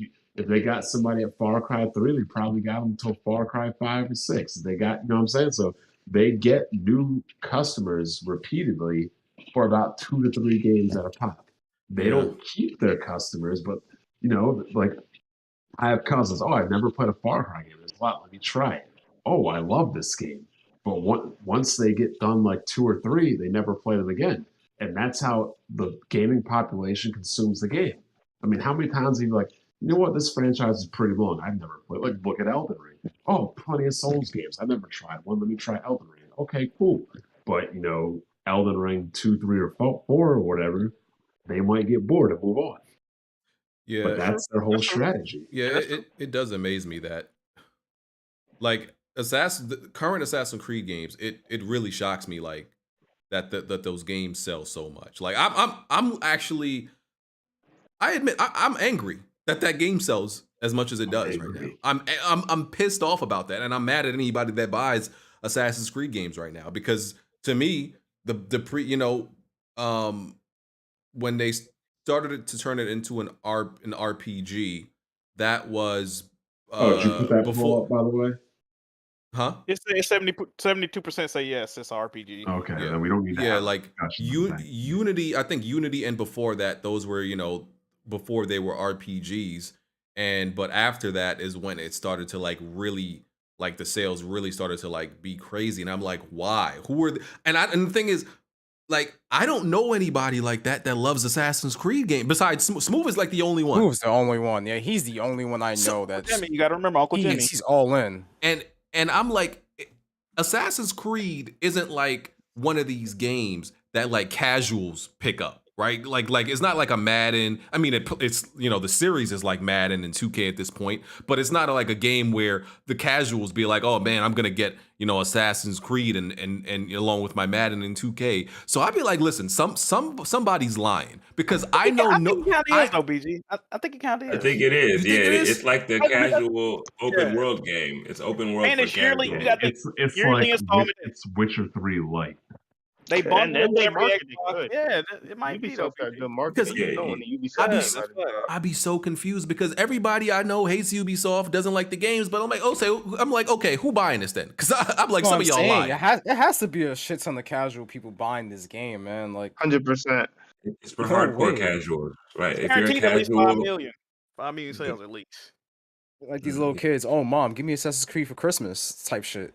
Yeah. yeah, then you go tell your friends like, I like really deep and interesting games, but really you just play Assassin's Creed on top of your Call of Duty and 2K. Like, oh my god, this guy's he's serious about it. That's they use Assassin's Creed to kind of like diversify their portfolio games they play. Yeah, like I'm deep. It's like a Play gateway Assassin's game though. Creed. That is a gateway game for casual gamers to get into, I guess you'll say, more semi-serious like third-person action adventure games. I think it is. Yeah, and they release a lot of them, so they got a lot of options. Exactly. Yeah. So listen, I mean, there's not much to say about them, Ubisoft is like, what is that one food franchise that nobody goes to, but they're like buying up everybody? If you disrespect an Arby's right now, I was about to say Arby's. Like, if you nobody goes to talking about Arby's, Arby's, we're gonna have an issue, my brother. Arby's kind of buying tracks, up man. everybody, making billion. Arby's is fucking delicious. They have the meats. Oh, yes, man. sir. Yeah, I feel like Ubisoft low key, like we all kind of like Ubisoft, but we don't respect Ubisoft and we don't respect ourselves when we do couldn't like tell you the Ubisoft. last time I bought an Ubisoft game. The last You don't buy Ubisoft game I Immortals bought was Phoenix South Park. Rising? South Park. Yo, Ubisoft is dead ass like Are you how see? the Clippers are to the Lakers. Like, Don't you guys are high right now, but we still take the Lakers serious. They still get the most coverage in the media. Trash too. Yo, but the Lakers are Lakers, garbage you know what's fire. crazy? The Lakers can have a trash season and still get the most coverage in the media than I any feel other what you- team. I feel It's what you're saying. I insane. feel Like what you're it's the brand. It's the brand. Like it still gets respect. I just want them to focus on making one great game. I'm only asking for one. They got like 20 games in development. Just like one, because they have like 20,000 developers. They have a lot of people working for them. I just want one great game. Be Staples, you just brought up a good point. You know what the issue is, right? And I think last time I heard they had like 23 development studios, right? Yeah. But according to the dev diary I watched, they'll have one game and like 20 of the fucking studios is working on the one game, right? So like when people be like, this part of Assassin's Creed is dope, but this part is fucking trash, and this part, I'm like, it's probably because it's just made by so many different people. Like it's too many chefs. I mean, too many chefs in the stuff. kitchen. Yeah, exactly. They need to have one or two dedicated studios per game, and then right like that. That's what But they're other- doing with the next Assassin's Creed game. They're bringing both the studios together, just work on one massive game and call it a day. That's what they should do. That's what they should do. Well, You know And what's where's the sad? fucking Prince of Persia remake, man? You know We what's need- sad? What's up? Unlike Halo, at least some games were selling and being played. Wow. Oh, speaking of, I definitely think if they do get purchased, Xbox is the perfect home for them. I don't see a world in where Oh, Xbox does yeah. not try to acquire Ubisoft. And yeah, it is what it is. I mean, they would be a better purchase than Bethesda. They make games quickly. They make games that function well. They make the same damn game every year. The games work and aren't particularly buggy. It would be the perfect Game Pass because that's what Microsoft wants to give you. Cooking cutter I agree. shit on routine. And Bethesda agree. already got a game and streaming service. I mean, not Bethesda, Ubisoft. They can merge all that shit. That'd be good. I mean, Because because if of Sony recent, were to get them, Sony would be like, nah, you're going to be in the lab for 3 years. yeah, I mean, because of recent events, Xbox is the easy answer. Yeah, and I mean, they are wounded animals right now because there's their senior developers are leaving. There's like workplace controversy, and their projects are reportedly struggling. And, Phil Spencer sees that wounded, that wounded dog, and That's crazy. Speaking of workplace controversy, is that a topic today? Uh-oh. No, I mean, Because not last particularly. I heard, there was workplace controversy at Nintendo under the watch of that man. Oh, Now, I've seen these articles. Say word. Now, Say word. I was told that man was saint. That man cared about his employees. That man was taking pay cuts to save people's jobs. I mean, not his own job, other people's jobs. I was hearing that man was just doing everything. He's a friend. He's a buddy. He's a pal. And lo and behold, that man is just as bad as every other guy out there. Tugging dicks behind the scenes. Say it ain't so, Bond. What's going on here, man? No, pull up an article, BG. We need to read on this. So I actually didn't. I mean, that's once again why Blandrew's supposed to be here. I mean, even though he probably would, you know. He'll cap. He'll cap. He was because the only thing I seen, right? I seen dude on Twitter talking about his experience. He was like a contractor, and I didn't read the whole thing. I'm gonna be real with you; it was too damn long. But that's the only thing I seen. I didn't see any actual articles about it, and it was funny. I don't think most publications covered it. They're not gonna pick it up. They're not gonna. Yeah, that's what I'm saying. That's what I was saying. I feel like this went under the radar. Like they barely talked about it. I guess Nintendo's like the golden child. Hey, they need darling, man. They not gonna slander Nintendo, man. They know better.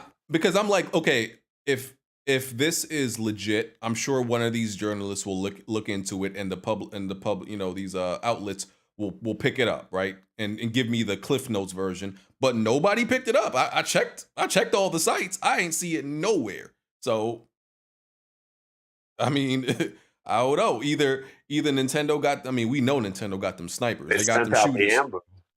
They're like a mob. They got the shooters and the snipers, or maybe this guy's. Maybe it's like even if it's an isolated incident, most stuff like that still gets picked up. So I don't know. Man. I'm gonna need that Jason Schreier article pretty soon. Yeah, I did see somebody from a site reached out to him. To get his statements, but it didn't make it to the website yet. Or whatever it's called. I know what you're talking about. That guy, Axis or whatever it's called. Yeah, but yeah. 6 Axis. Yeah, we'll see. Maybe we'll get a report. And maybe this will start a domino effect of other people. You don't want to get coming up. blacklisted by Nintendo though. That's the one thing we not looking at. These dudes ain't trying to get blacklisted, bro. They gonna fall back. We'll see, man. Maybe it might start a domino effect, man. Like it's it's at some point, a lot of people were quiet about Trey Songz, and now is a new Trey Songz victim every other month now. So, well, apparently he might not have done anything wrong. The girl can't keep her damn story straight. Well, there's a video of him, Yeah. I mean, first he was in the car, then he was on the roof, then he was outside the car. Like, what is it? No, you're thinking about Meg Thee Stallion and Tory Trey Songz. Yeah, right, yeah, there's literally videos of Trey Songz. One just came out this past week of him, acting crazy out here, pulling out titties and stuff. Ezekiel Elliott. Oh, I forgot Zeke did that too at Mardi Gras, right? Anyway. Yeah, they killing Ben Simmons on Twitter. Dude's out here. What? Oh yeah. Him and his he's not playing next game. Nah, I heard he can't get out of the house because of the rats or something up in Brooklyn. Oh no! Come on. Oh brother. Anyway, want to talk about VGChartz. Aaron Greenberg and another marketing exec from Xbox pretty much came out and endorsed VGChartz, which I don't necessarily have a problem with. Right? I've for the longest time have used VGChartz and referenced VGChartz because I don't know what people always made it seem like they're like VGChartz are like completely wrong, right? Like, of course they're not going to be pinpoint accurate. They don't have all the numbers because these publishers and companies aren't providing all the solid numbers. But VGChartz has always been close enough for us to have at least a decent understanding of what sold what. Right? How many units have sold? How many consoles have sold? Right? So I'm like, that's why I never really understood why people like, oh, you can't use VGChartz. Why not? If it says something sold 10 million, that means it probably sold between 9 and 11 million. They could be off, they could be off or under, right? It could be over that. It could be a little bit under that. They're estimates. Yeah, it's estimates. Yeah, they're estimates. So that's why I never really understood why people are like, oh, you can't use it. I'm like, all right, whatever, bro. But now Aaron Greenberg, who's like I said, marketing exec for Xbox, came out and promoted, the fact that the Xbox Series X and S is selling well, completely fine. That's his job, but it's only a problem or weird to me because two things: Xbox themselves, they don't like to they swore off console numbers, sharing those numbers, and 12 years ago, it was 12 years ago, Aaron Greenberg, he laughed off VGChartz. Laughed it off, said, these numbers aren't, the numbers from VGChartz aren't accurate or anything like that. And some people point out like, oh, so that was 12 years ago. But my thing is like, since then, he's never came out and like in said anything different. Like they're more accurate since that 12 years ago. Like to me, if you tell me 12 years ago you don't like pizza, unless you update me, nigga, I'm gonna assume you still don't like pizza. So I don't see a different. Like I don't see what's different. Like 12 years ago, he said they're not accurate. Did something change? We've never been informed. We didn't get the memo that VGChartz is more accurate now, or we can use them. I mean, Xbox dudes have left and right. Just the week before, Xbox dudes was like, you can't use VGChartz. Just this year, VGChartz isn't accurate. So I'm like, what changed, BG? Tell me what changed. What changes now they use a VGChartz to make them look good. Back then it didn't. And I've seen Aaron Greenberg, and I can assure you, he likes a good slice of pizza, BG. Because my thing is this is his job. He's supposed to promote like Xbox in that type of way. But like it's convenience, the timing of it.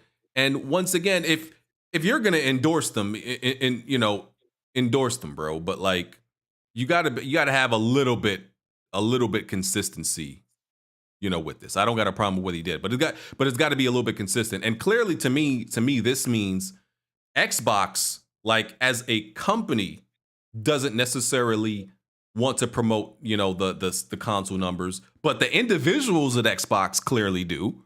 Some of them would love to talk about the numbers, right? Yeah, they haven't even released any official numbers, have they? No, they haven't. No. And the last thing I'm gonna say is this contradicts the part where a lot of Xbox dudes be saying Xbox isn't in competition with PlayStation or Nintendo. They're in competition with Google and Amazon. And I'm like, but hold on, Google and Amazon, they're not. Why would you be endorsing console numbers if you don't care about console sales? If you don't care about console sales, if you're not in competition, because Google and Amazon, they technically have home consoles, but not there. Let's be real, they're not in the console competition. PlayStation and Nintendo is. So I'm like, what happened to them not being in competition? That's what they told me. So that it just contradicts that point too. Once again, don't have a problem with Aaron Greenberg doing his job, but there's got to be a little bit of consistency there. How quickly and fast was Smooth exposed on his hypocrisy? He said he doesn't see a problem real quick. I have to even tell him that too. Like, yo, you got to chill out with that, because you were just saying that VGChartz don't mean shit, numbers are inaccurate, and then you pulled out. Like, nah, you can't do that. You're gonna look crazy. Smooth said we were salty and mad. I'm like, no. Salty and mad over what? Halo being trash? Smooth has embraced this. It's kind of smart though. I like what Smooth has done. It's pretty smart. People have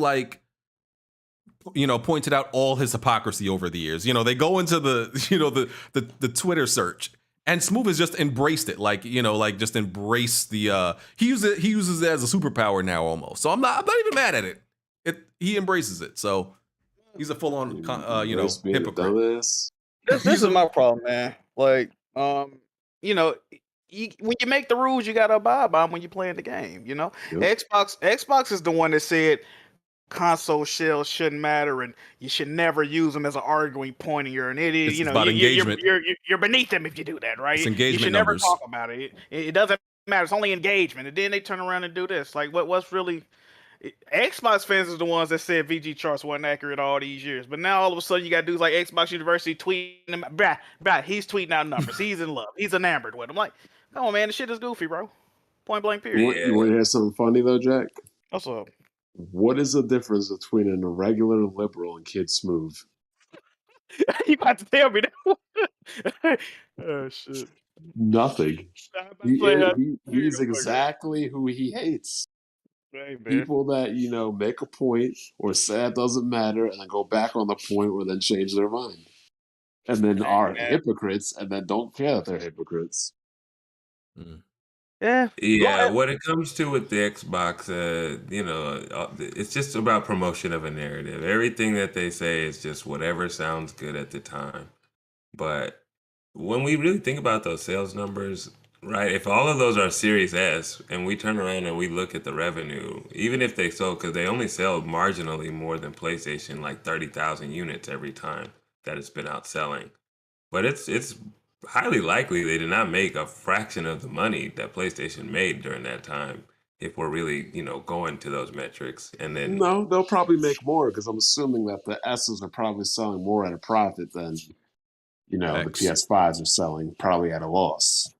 the PS5s are no longer selling at a loss. They've been Well, selling at a profit for a My while. whole point is, you selling an S, they're probably making more money than you selling a PS5. You'll make more revenue selling a PS5. Microsoft, they haven't profited on any consoles yet, not in any of their history. So I imagine they're still selling them at a loss. They didn't profit on 360. Well, they definitely profited off of 360. They profit off of 360 a lot. They had to refurbish all of them, though. No. Yeah, We're they wrote saying, the check. They wrote the check for saying warranties, selling. but they profited off of Xbox. We're saying 360 a lot. selling it for a profit. But then I think they negated that profit with the Well, warranty. that's a different argument. We're No, saying they didn't negate. Even then, they still didn't negate that. If you look at the amount of revenue that console generated in terms of sales, and then like the margins they were making on them, no. And then you have to factor into Xbox Live as well, the attach rate of that with 360, because you had to pay for that for online. Yeah, no. I mean, I know they make money in consoles, but I mean in gaming, but their console revenue is what I was referring to. I mean, I don't really think that 360 made a profit. Can we just congratulate Microsoft on man? Shout out to Xbox. Shout out to Xbox, man. I'm not mad about the revenue. I don't really care about the revenue and all that stuff. I really don't care about that stuff. They're doing good right now. I just wanted some. They got second place. I just wanted some consistency from people like Aaron Greenberg. That's all. Exactly. That's all it is. Unfortunately, you know what's going to happen when God of War comes out this holiday, when the next game comes out. Oh, VGChartz. It's not gonna matter. You know that it's not gonna matter. It's just like Digital Foundry. Sometimes it matter, but if PlayStation, it don't matter. It's why y'all even following them clowns. You know how they do it, bro. And that's why fanboys are annoying. It's not about the facts. It's always about the narrative. Yeah. And Aaron Greenberg was doing his job. So once again, I'm not mad about that, right? That's his job to promote and even twist things a little bit. But that's sometimes that comes with head of marketing, man. He got to do that. So sometimes that comes with us questioning your your consistency. So right now, I think this solidifies, right? Nobody is questioning VGChartz anymore, right? Everybody going forward can reference VGChartz. No, there's no reason for anybody to question it. It's only acceptable right now. When they start, if Xbox start, dipping in the sales, it's no longer credible, BG. I need you and I will not accept that. I will not. PlayStation fans, Xbox fans, this is a public service announcement. VGChartz is usable. Okay. I mean, it's always been usable, but again, how I've always used it is VG estimates. Mm-hmm. Yeah. This is concrete. This is just an estimate until we get some kind of official number. Yeah. The only thing I've ever seen them retract on was the Bayonetta 2 sales. Funny enough. My God. They said they tracked it by too much and they had to take them down. And I had to destroy a Wii U over that, remember? Yeah, man. Them things are a tough son of a bitches, too. Yeah, yes, Fang. I actually used your gameplay because you actually sent me some good gameplay. This throwback Resistance Fall of Man. Usually he be sending me Final Fantasy, what is that, 14 or 15, when you can't understand anything that's happening on screen. Is there like a million things on the UI? I'm like, yo, what is this? Oh, God. That's Fang shit. Well, when Xenoblade 3 comes out, it's going to be worse than that. Oh, good pivot. Okay. Hey, we read some of these super chats, BG? Yeah, do that, and then we'll talk about Xenoblade 3 and Splatoon. All right, super chats. We got Shot Red 555. He said Jack with 69 for 69. I don't know what that means, but sure, why not? We got OBJ Jr. He says, to this panel, for $1 million, would you wear a pair of high heels to work, school, the store, etc.? Yes. For $1 million? That's $1 million. Yeah, ain't nobody here stupid. Of course, absolutely. You said high heels? Yeah. For $1 million. I'm gonna cover them up with something. Man, I wear them whole loud and proud, brother. I'm gonna wear some really long pants, dog. BG, you already married. What do you think? What do you care what people think? And it wouldn't even matter if you were single. If you were a millionaire, you could wear a dress and hoes would still want you. Bro, it's probably really hard to walk in some high heels. Some women struggle with it. Imagine. Hey, man. For $1 million, I'll figure it out. Exactly. I'll figure it out. I mean, I'm not saying they get punched in the face with Tyson for $1 million. I've used crutches enough in my life. I could pull them out the closet somewhere. I got them somewhere. Oh man. Okay. We got OBJ Jr. again. He says to the panel, "What will you do if all women disappear?" Do what I've been doing, man. Jacking my dick off. Oh shit! Going on. If that honestly, if that happened, life would be a lot less stressful. Everybody would have a lot more money. There would be a lot more jobs, a lot less drama. Sheesh. How you really Yeah. feel right now, Bob? How you really feel? No, I'm being for real. Like, We bro, ain't gonna get into the gender wars. You might not be wrong. You might not be wrong. Now, if you reverse it, it wouldn't work because men are responsible for like 95% plus of like energy, power, utility, roads, water, sewage, construction, maintenance, infrastructure. So it can only work one way. It does not work the other way. Because you ain't about to see a bunch of girls in construction crews or dealing in sewage or on oil liners and shit like that. Well, I done got Bond started. Go ahead, Jack. Yeah, he just got in his bag. We got OBJ Jr. again. He said, "Jack, would you kiss Nikki downstairs parts for a 2-minute? This is not After Dark. What is this dude doing? For a glimpse of Last of Us Factions multiplayer game? Sure, why not? All right, we got Long T Gaming. He said, "Shout out to WWP and my Nige brothers Sticks. Hit the like button." You Nigerian? Right. I would assume so. Yeah, big time. Okay. Who's Nigerian? Sticks. Okay, we got Sticks. Why am all my Nigerian friends marrying white girls? They don't like Nigerian girls. Uh-oh. I don't know. Their mom is probably giving them a stern talking to about it. Nah, their moms actually gave up and said, "Fuck these Nigerian girls. Marry who you love." So what's going on? They usually get beaten down around your 30th birthday.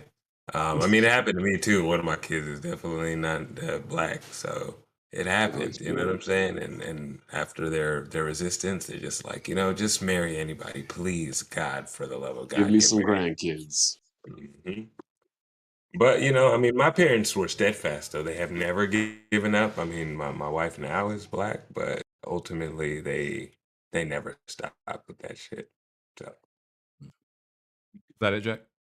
We got 4 more. We got I'm C Figs. He says, "You all hated Heath Ledger's Joker, right? Because it was nothing like the comic books?" ?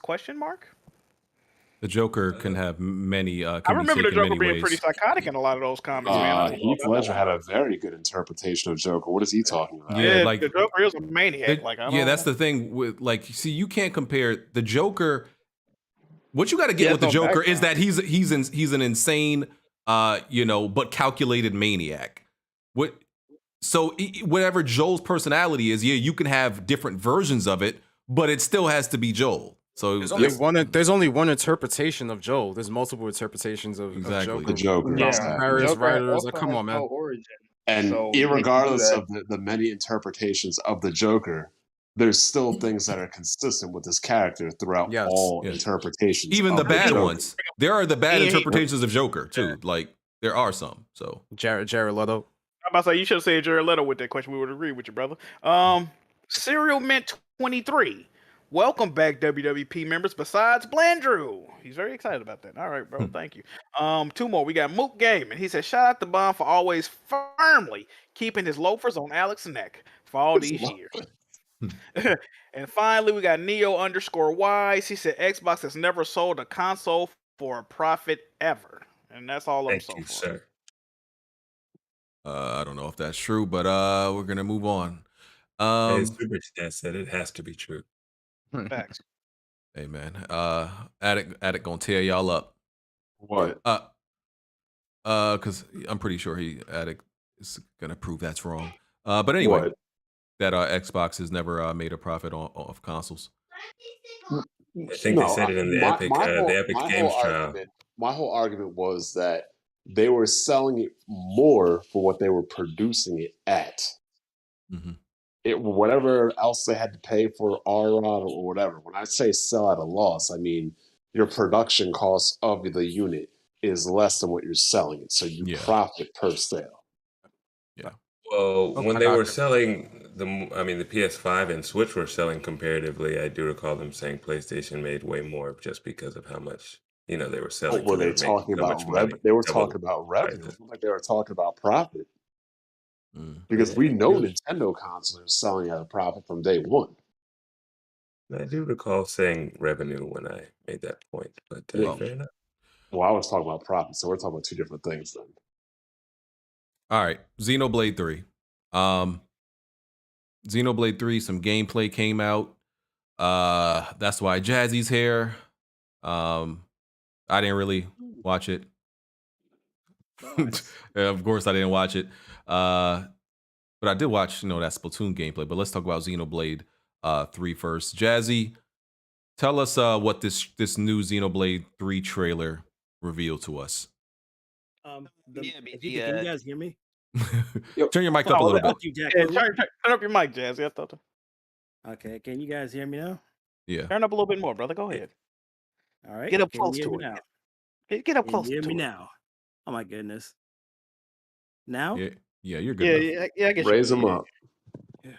All right, then. So basically, like because this caught everybody off guard. The main thing about this trailer was that it actually got a release date, because this game was supposed to come out in September this year, but all of a sudden it got pushed up forward to now it's going to be releasing on July 29th, which I think is absolutely insane. But once we found out later on, it's because they pushed back Splatoon 3 to be, because Splatoon 3 was going to be in the summer of this year, but now it's pushed back to like September 9th. So that's the reason why Xenoblade 3 is getting pushed up in July so soon. Because even they didn't have shit ready for this, because the collector's edition in Japan, they're shipping those the day of the game comes out, but all the collector shit, that's not coming with the game. Wait, how do we get the collector's edition then? Jazzy. Hello? This nigga died mid question. Oh my Jazzy, come back, baby. Jazzy. I'm here. Shit, I'm here. Okay, what's No. How do we get the collector's edition? We don't know yet. Nintendo hasn't said anything. It's only available for pre-order digitally in America, but I think it's only pre-orderable, not yet at release. Because they're probably trying to try to keep that on the down low, so that way nobody knows until later on, so they can kind of snip it and do it like, oh, you're just gonna get the collector's edition, all that other stuff like later on in September, probably. So yeah, I still have to play Xenoblade 2. Like, I'm sorry, the Switch can't run that game properly. Someday before Xenoblade 3, I'll probably install it on Yuzu, because while I'm excited for this game, I will not play this game on the Switch. This is a Yuzu day one. I will buy the game, but I will not play it on my Switch. All right, Jazzy, what about the trailer? What's going on in that Xenoblade 3 trailer? Anything details you want to tell us? The main thing to highlight is because it's more or less seems like it's going to be more of like the combat specifically. It's going to be like Xenoblade Chronicles 2 was. But the main thing about it here is like the characters will you actually have like 6 characters battling throughout the entire time instead of like the usual 3 that Xenoblade is known for. And one thing in particular is that now they have this thing called Ouroboros, which is basically the characters fusing into this something that looks like something from like Evangelion or some like some type of mech or something like that to basically do damage in battle. So I'm very curious to how Barry is going to be, because I don't know if it's just going to be 2 particular characters and that's it, but it's very interesting how it's going to go. And that's pretty much like the main feature, because this is the first time we're actually seeing gameplay of the game in game, like the UIs and everything. Anybody else? 30 frames. It's 30 frames. It better be shit. Yeah, 30 frames would be amazing. Xenoblade 2 was like 15. Xenoblade 2 was like 12 frames. At sub HD. Yeah, I'm definitely not playing this game on a handheld. Fuck that. Whoa. Does Blandrew know you do this, sir? I play handheld games, but I'm primarily playing like Xenoblade's docked because of Xenoblade 2. That's the reason why. Oh, I thought you said you were gonna play it on the emulator, though. I'm like, saying. Oh hell no. No, I know better. Shit, fuck no. But the main thing is this is probably going to be, the hype around this game is actually pretty good to see, considering how niche Xenoblade was back on the original Wii. So that's a plus. I guess a lot of people are like genuinely excited, so that's the main thing. I didn't see too many overall complaints about it, but okay, it's gonna be good. Okay, and that's coming out when? July 29th. Good, that gives me time. They locked down some summertime for it. Okay, the everlasting summer, as Blandrew would call it. Okay. Yes, sir. But the problem is, it's going to be releasing at the same day as Digimon Survive, and I'm pissed. Oh, brother. That's Digimon. The real problem is that's going to be released on Switch instead of like an actual capable machine. Yeah. Mm. And the thing is, Switch owns it, you know what I'm saying? Yeah. And it comes out like a week after that Live Alive remake from Team Asano game. So there's that. So 3 games that I don't care about come out on the same day. Fascinating. Absolutely. What's the next game you want to play, BG? Man, maybe Salt and Sacrifice, May 10th, I think that is. Probably, but after that, I'm not even sure. Not even sure after that. That Trek to Yomi looked good. I don't know if you know. Yeah, like that rolling. I'm hoping that's Jack buy coming to that. Game Pass. I'm hoping coming to Jack Game buy Pass. that so I can try it Why out. you want me to buy it? What's wrong with you, bro? Because it's your turn. That don't seem right. Is I'm that buying that's not I'm buying Ninja Turtles, man. So you can buy this too. Is this a full price game? It's probably like 40, right? It can't be full price. No, I think it was like 30, something like that. All right, It's not full price. Yeah, man, I'm saving right now. BJ, I got you on the next one. I'm saving right now. All right, I might get this then. And then Splatoon, we got a Splatoon trailer also and a release date. Splatoon is what, September 9th or something like that?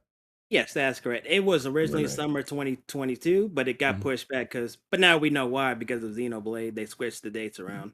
Yeah. I'm a Splatoon fan, it's one of those series that I think Nintendo definitely hit something with this one. That's a day one for me. I'll probably I played Splatoon 2 online for a while. I'm hoping to play this one a little bit, longer online from day one. It's just I can't get past some of these these mouth breathing Nintendo fans who are playing on Wi-Fi. It just bothers me, and sometimes it'd be affecting the game sometimes.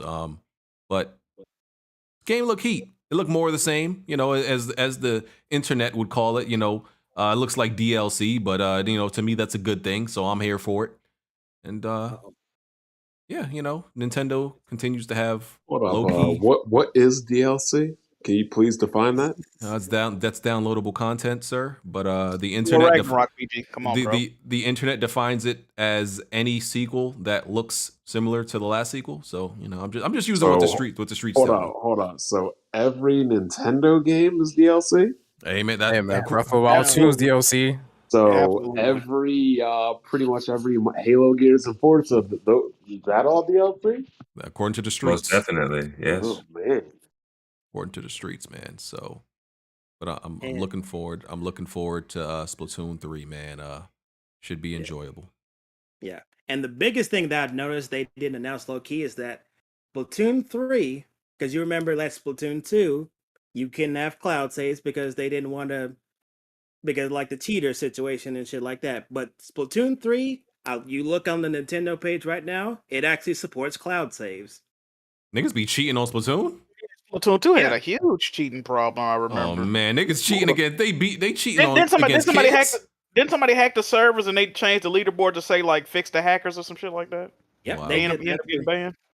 Yeah, and if That's your crazy. game got deleted, you were pretty much fucked. But now, since Splatoon 3 is going to get cloud saves, I'm actually excited for that. So they don't have servers keeping the stats. Well, I don't know how Splatoon 3 is going to work. They better do, because from Splatoon 3, the gameplay they showed for the release date, it has like its own like in-game like medal achievement system. So it better be. Way. So I'm confused here because I was led to believe that cheating only happens on PC and you pay to play online to not play against cheaters. I know, right? A lot of Switch supporters were also PC gamers. You do know that. So terrorists. So they're like side bitch terrorists. Yes, sir. These dudes don't feel nuts hacking and cheating on Splatoon. Like niggas don't feel nuts for that. They losers, bro. That's all it is. Splatoon. Imagine I'm about to turn on these codes, cheating Splatoon real quick. beat down some 10-year-old kid on the other side. Like, huh? Like, what's going on with you? That's weird. That's weird, bro. If you can't play at least decently against some fucking little kids, bro, you shouldn't be gaming. I'm sorry. Be ashamed of yourself. Yeah. But the biggest thing is that it's going to be probably the biggest multiplayer game of the year by default, something that PlayStation games don't have. So that is a fact. That is a fact. Listen. Nintendo and Nintendo has better and more multiplayer games than Xbox and PlayStation, bro. Like, this is a wild time right now. Yeah, wild man, times. Advance Wars is gonna have online multiplayer, and Nintendo Switch Sports next week is gonna have online multiplayer too. Nintendo Sports coming out. That game heat. Yeah. Super Mario Strikers comes out in June. Oh man, forgot about Strikers. I got. Listen, man. Hey, man, we might have to. hey, Jack, bro, we might have to put our Mario hats on. Nintendo on one this year. Nah, yeah, Nintendo's going crazy this year, and no release date for Bayonetta yet, but Bayonetta might drop this year. Oh, well, they can keep that. I don't care. I don't want that. Nah, y'all crazy. Y'all they might mess up the year by releasing that. Facts. Disrespect. But that's funny as hell, though. Like, Nintendo Online is the cheapest online paywall of the three manufacturers, but they got more online games than Sony does. Hey, Jazz, you're doing too much right now, brother. This is crazy. I mean, hey, man, you're making me feel bad about my purchase, man. Don't do that. Hey, man. Because I got Strikers pre-ordered. I pre-ordered Splatoon already. What else? I pre-ordered something. Nintendo be getting my money early, dog. I ain't gonna lie to you. They own one right now. Price don't change anyways. You might as well give it. Yeah, that's a fact. So waiting for a price drop ain't a thing when you own Nintendo. So. All its value. Yeah. Sometimes that shit go up. My Xenoblade 2 is up right now. Mm-hmm. All right. So yeah, appreciate your insight on that, Jazzy. Did you play? By the way, I heard this House of the Dead remake for Switch is terrible. Have you played it? Oh my God, you got to get Fang. You need Fang here to talk about that, bro. Nope, I avoid that game like the fucking plague when I heard they got issues. Because Fang told me it was terrible. I'm like, how do you butcher an on-rails game? All you got to do is make sure aiming works. And apparently that's the one thing, according to Fang, they got wrong. Like, it's an on-rails game. Like, it looks worse than I remember the Dreamcast version looking. That shit is terrible. I know they changed all the music. I was watching his live stream review of it. Yeah, they fucked it up. Because SEGA is not even involved in this, really. It's just like some other developer or something like that.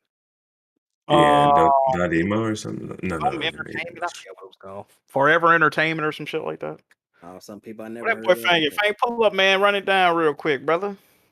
Oh, yeah, he's in the chat. He said it's horrible. Don't play it. I'm like, damn, that sucks. I really actually wanted to play it. Well, you can come in if you want, Fang, or you could just, stay in the comment section and tell us how bad it is. Whatever you want to do. But what else is there? Oh, Saints Row. Saints Row got a new trailer. Okay, Fang's here. Fang, tell us how horrible it is and why we should stay far, far away from it. Do you want me to talk about House of the Dead for like a few minutes? Yeah, sure. Why not? Tell us how bad it is in 3 minutes. Man. Cliff notes.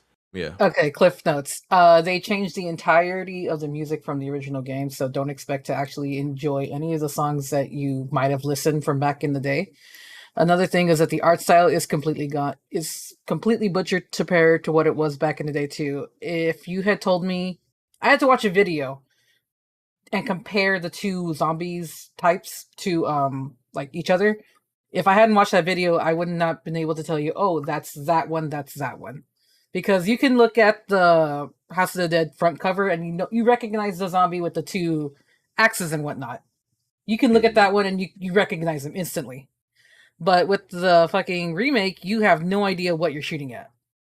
Not to mention they butchered down some of the boss fights to where they are way, way, way more slower pace, and I imagine it's to make up for the gyro aiming.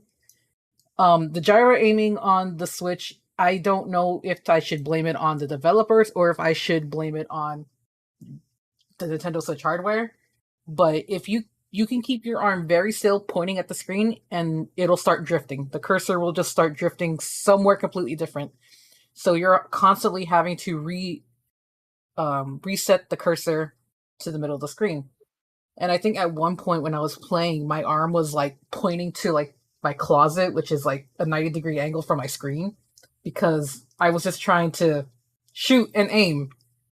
What else? The only thing I can say nice about it is that the bosses look good. The bosses, they actually worked on. They actually worked really, really good on those bosses. They look really good. Yeah, don't play it. Don't buy it. The aiming doesn't work. The music doesn't work. The art style doesn't work. Nothing of it works. Don't buy it. You was looking forward to this game for like 2 years, right? I was looking forward to it for 2 years. That's sad. I was too. I remember when it was rumored for a long time, and I was like, "This is like I can't wait till this actually comes out." And like, and I never understood why it was taking so long. I'm like, it's on rails, House of the Dead game. Like, I was wondering the same thing too. There was no reason why it should have taken as long as it did. I don't even know if it being in development still could have saved it, because it's so weird and questionable. So one more thing to rant about the game is that, it's going back to the music, the intro song, like if you remember the intro from the original House of the Dead, it took itself seriously, and I think that's something people don't take into consideration on what made it goofy, was that it took itself seriously. And when you boot up House of the Dead Remake, you get this Scooby-Doo music playing in the background. I that's the only thing I can compare that music to. It sounds so off and weird, and like you got the Fred Flintstone sound effects when he's like running. Yeah, it's not good. Don't buy it. Fuck Forever Entertainment. They're allegedly making House of the Dead 2. Don't buy that one either. Yeah, don't play it. Thank you, Fang. Not the Forever Entertainment, man. Yes, sir. Appreciate Fuck that. Forever Entertainment. Download the Resistance, play the game. It's still great from years ago. All right, bye. There you go. Fire. All right. Saints Row. There was a new Saints Row trailer. I forgot this Saints Row doesn't even have a number. They're treating it like almost like a reboot. A soft reboot, right? Soft reboot, yeah. So it's just Saints Row. They showed off a lot of customization. The customization looks great. Other than that, game looks like a big skip for me. I didn't see the trailer. What the trailer? It's on YouTube?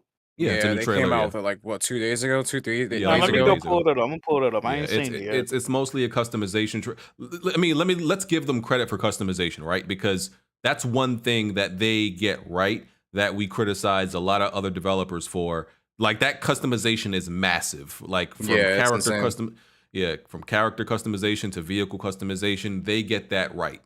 But the gameplay doesn't. I doubt that's going to be something that the story doesn't even look like it's going to be a good story. I mean, one of the biggest things that got me into Saints Row way back when was the fact that it was based on gangs, territories. You're trying to pretty much take over the entire city and have your gang be the number one gang.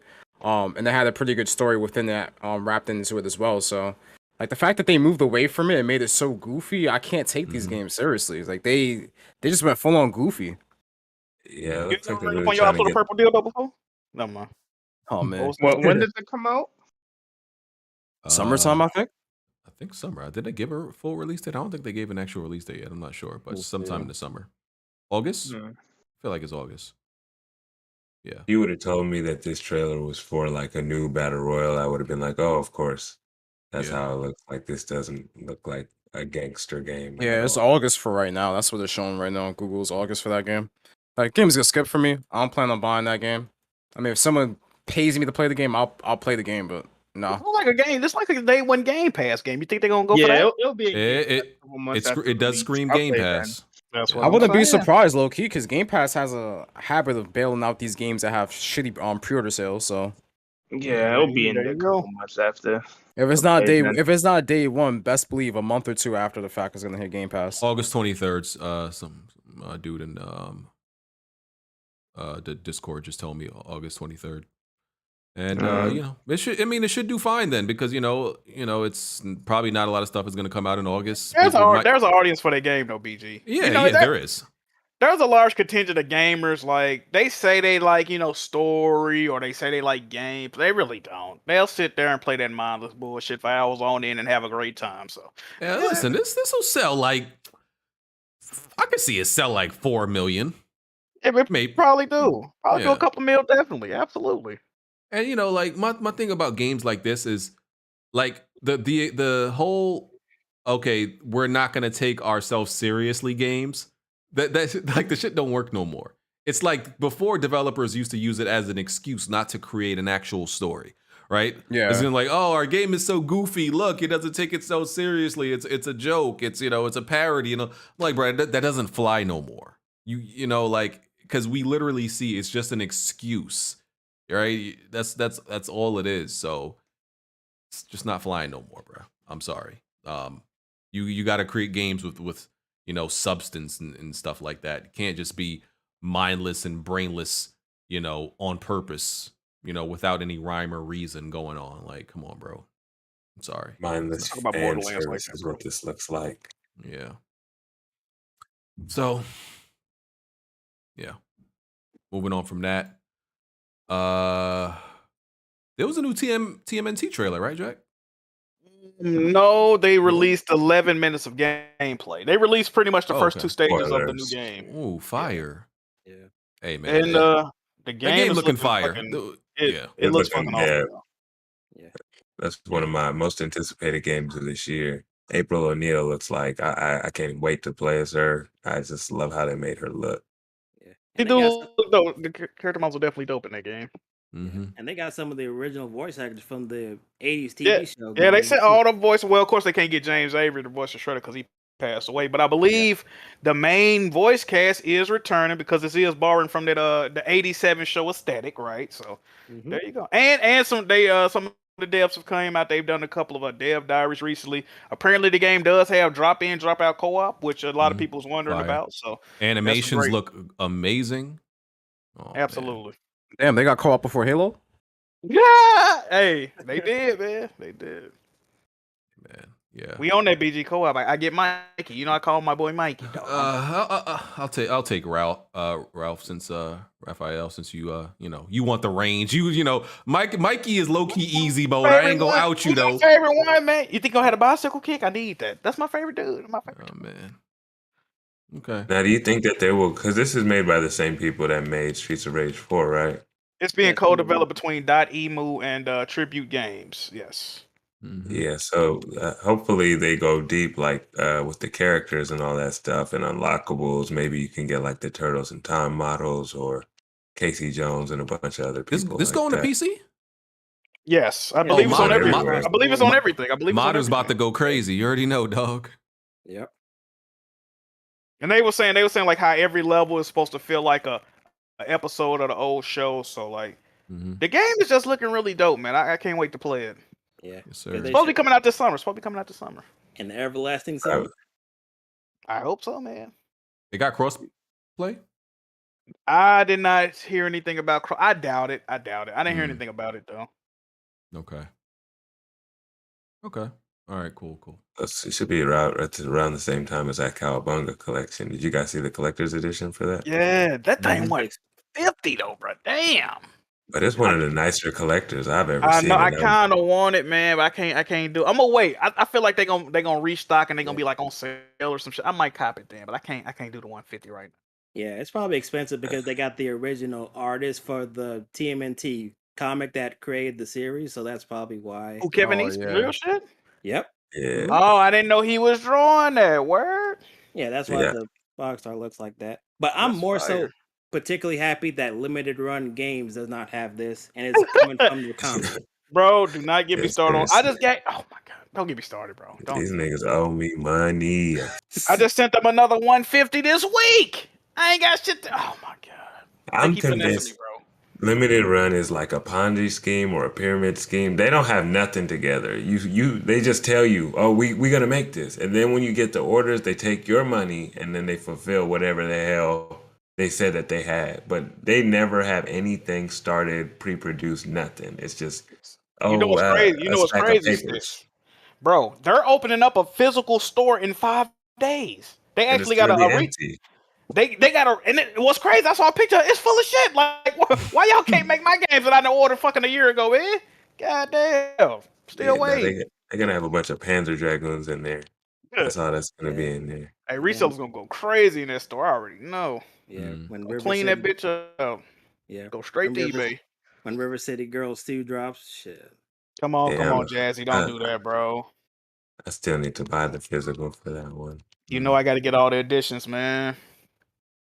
All right. So, Sonic Origin, right? Now, I'm not a virgin, right? So, I have trouble keeping up with these mediocre Sonic games. First of all, we're not gonna take any Sonic slander. I know you're a Sonic So- hater, but still, put some So respect. on I'm Sonic's name. confused, right? Because I could have sworn there was already a Sonic Origin game, though. Was there not? Sonic Origin, I think, is a show. Isn't the new game Sonic Frontier? Sonic Frontier comes out No, later in the you- year, but Origin no, is you- like they're taking the collection of the old games and just selling it to you as one. Okay. They're adding cutscenes. They're adding new cutscenes. So that's what Yeah. that's what Sonic Origin is. Yes, It's- this is technically not a quote unquote new game. It's the first 3 Sonic games repackaged, and they're gonna add some New some animation unlockables, missions. Yeah. Like it's essentially Namco Museum but for Sonic and more content. Yeah, it's just the first 3 games in Sonic CD. That's all it is. What was the last Sonic game that was good that wasn't them rehashing an old game? Hey, now Rystar got to pull up. For me Well, personally, it was Sonic Unleashed. Like that was the last Sonic game I was like, "Yo, this shit's fire." What year was that? I don't recall. The last game I liked was 360 Sonic PS3 Adventure. era, bro. I don't recall. What year Yeah, Sonic y'all Adventure didn't come like out? Sonic 2000? Heroes? That was on the Dreamcast. 2008. Yeah, so it got Oh, on- word? Sonic Unleashed was 2008. What you was doing in 2000, Jack? What was going on in your life around that time? 2008 was The Sonic country was Unleashed. under attack, and I was too. man. Because y'all playing Sonic Adventure, man. Oh, Great man. time. Rystar, how are you doing, good sir? Gotta go That's- we said Sonic, and it seemed you got summoned. Oh no, you were talking about virgins. I was like, ah, this man gotta stop. This man gotta stop. What'd you say? BG was, Oh yeah, he's slandering. I heard him. Yeah, that was crazy. Yeah. Anyway, you talking about the last good Sonic game? Yeah, sir. First of all, I could tell you not home. You came in here to cape for Sonic when you on your Motorola phone out on the open road. I'm at work, so I'm at work. City Streets. Talk to this man, Rystar. Yeah, talk some sense. Yeah, I mean, the last good one that I can say is like Generations. That was like the last good one. Besides Mania that came out 2017, but that was made by Sonic fans. So, All right, if that was you say so, bro. 2011. All right, dog. I believe you if you say so. Listen, man, I don't want you to get fired or anything just for defending Sonic. It's not worth. Sonic ain't worth it, bro. I got like 10 more minutes of work, bro. I'm good. Listen, man, Sonic Frontiers come out later in the year. That game's gonna be heat. It's gonna be fire. No, You gotta pick that game up. Stop I'm this. telling you. I'm Stop telling you. this. Yes, I'm sir. telling you. That game, yo. Hopefully They they can can't- knock that out the I- park. We need a good 3D Right, man. Sonic game. Sonic's in a good spot right now. Movie's doing good. That's what I'm saying. That's why they're capitalizing. That's what they drop in this collection. Like, yo, Yeah. the movie's doing numbers. Everyone's rocking with it. We got the new game coming out at the end of the year. Let's drop a little collection. Remind people why Sonic is great. So y'all think Sonic Frontier is gonna be the Kirby and the Forgotten Land of Sonic games? That's what y'all It's gonna be thinking, better. It's We gonna be can only better. hope. BG. We can only hope. We can only hope. It's Bro, gonna be y'all- better. Y'all I'm two telling are you. battered wide. Oh, look.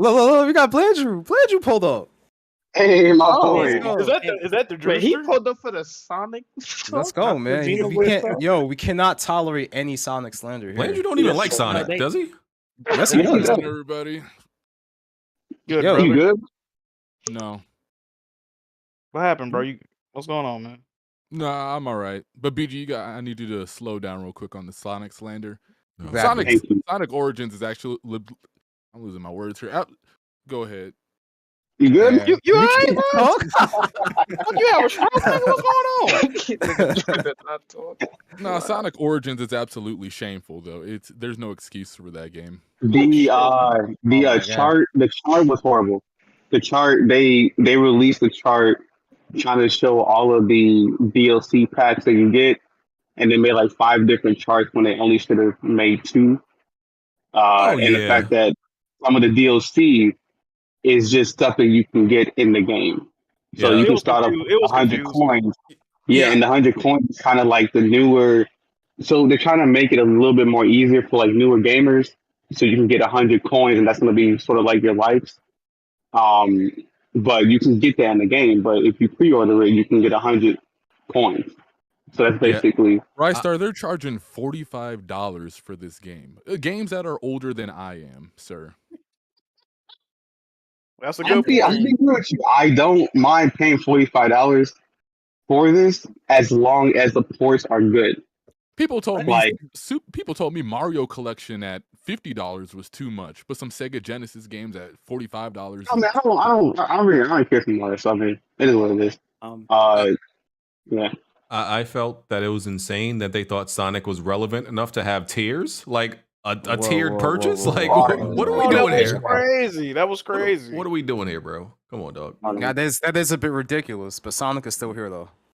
Now, let's keep it honest here. This game, Sonic Origins, is just preparation damage control just in case Sonic Frontiers is bad. Let's just be honest here. That game isn't going to be bad, so yeah. How can you prep with the first 3 games though? Like, what the hell? No, it's gonna. Nah, It's this gonna is be all like, part of a larger Sonic celebration, just because That's they what got I'm all saying. that shit going on right now. I got the movie, you know, Sonic Frontiers coming later in the year. TV shows on the way, yeah, man. Yeah, these two games were supposed to be released last year because that was the 30th anniversary, but they had to play. You got well, the I'm Sonic, yeah, Sonic Cinematic Universe going, and you got the games, you know.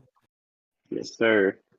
But what I will say about that is that Sonic Frontiers, you know, just like Halo Infinite looked like it could have been Master Chief's Breath of the Wild. Sonic Frontiers looked like it could be Sonic's Halo Infinite. They said we're gonna have a Breath of the Wild jar.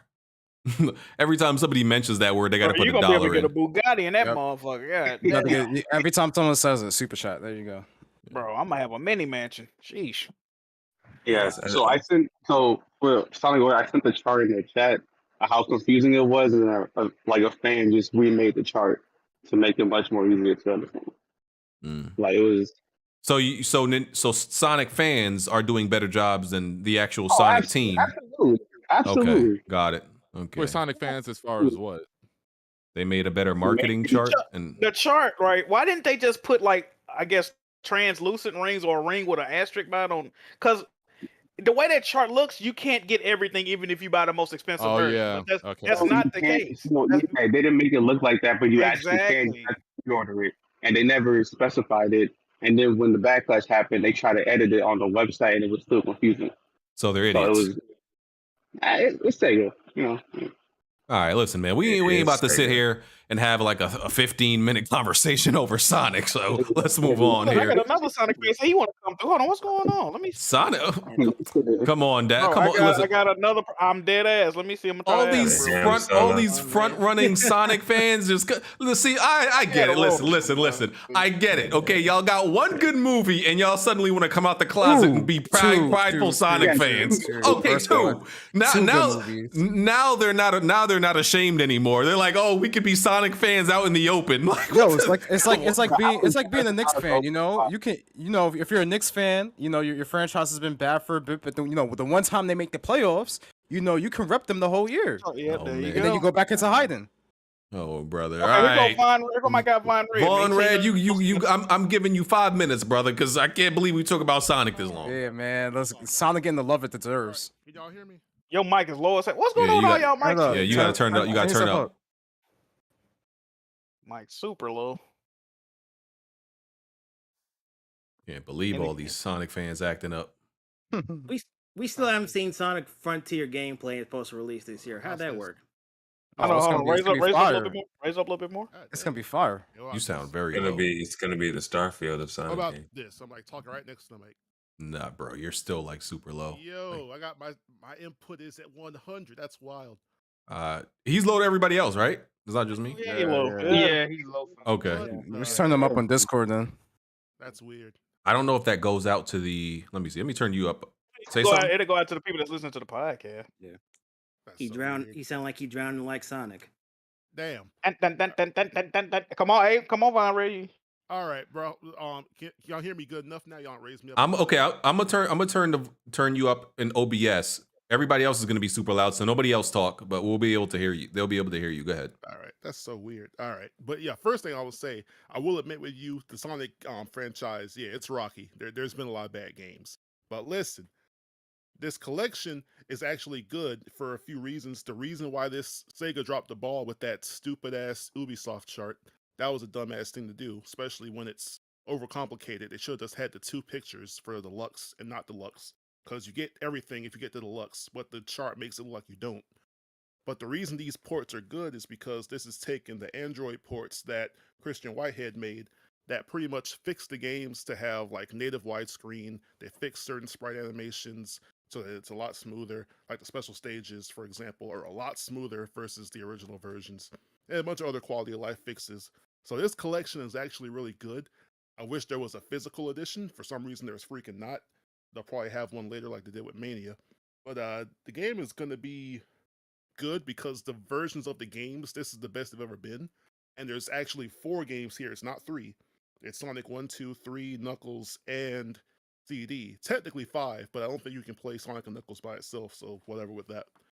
But other than that, the collection is about to be good, and there's new animation. There's apparently ways to like link the games together. They have animations to fill in the gap.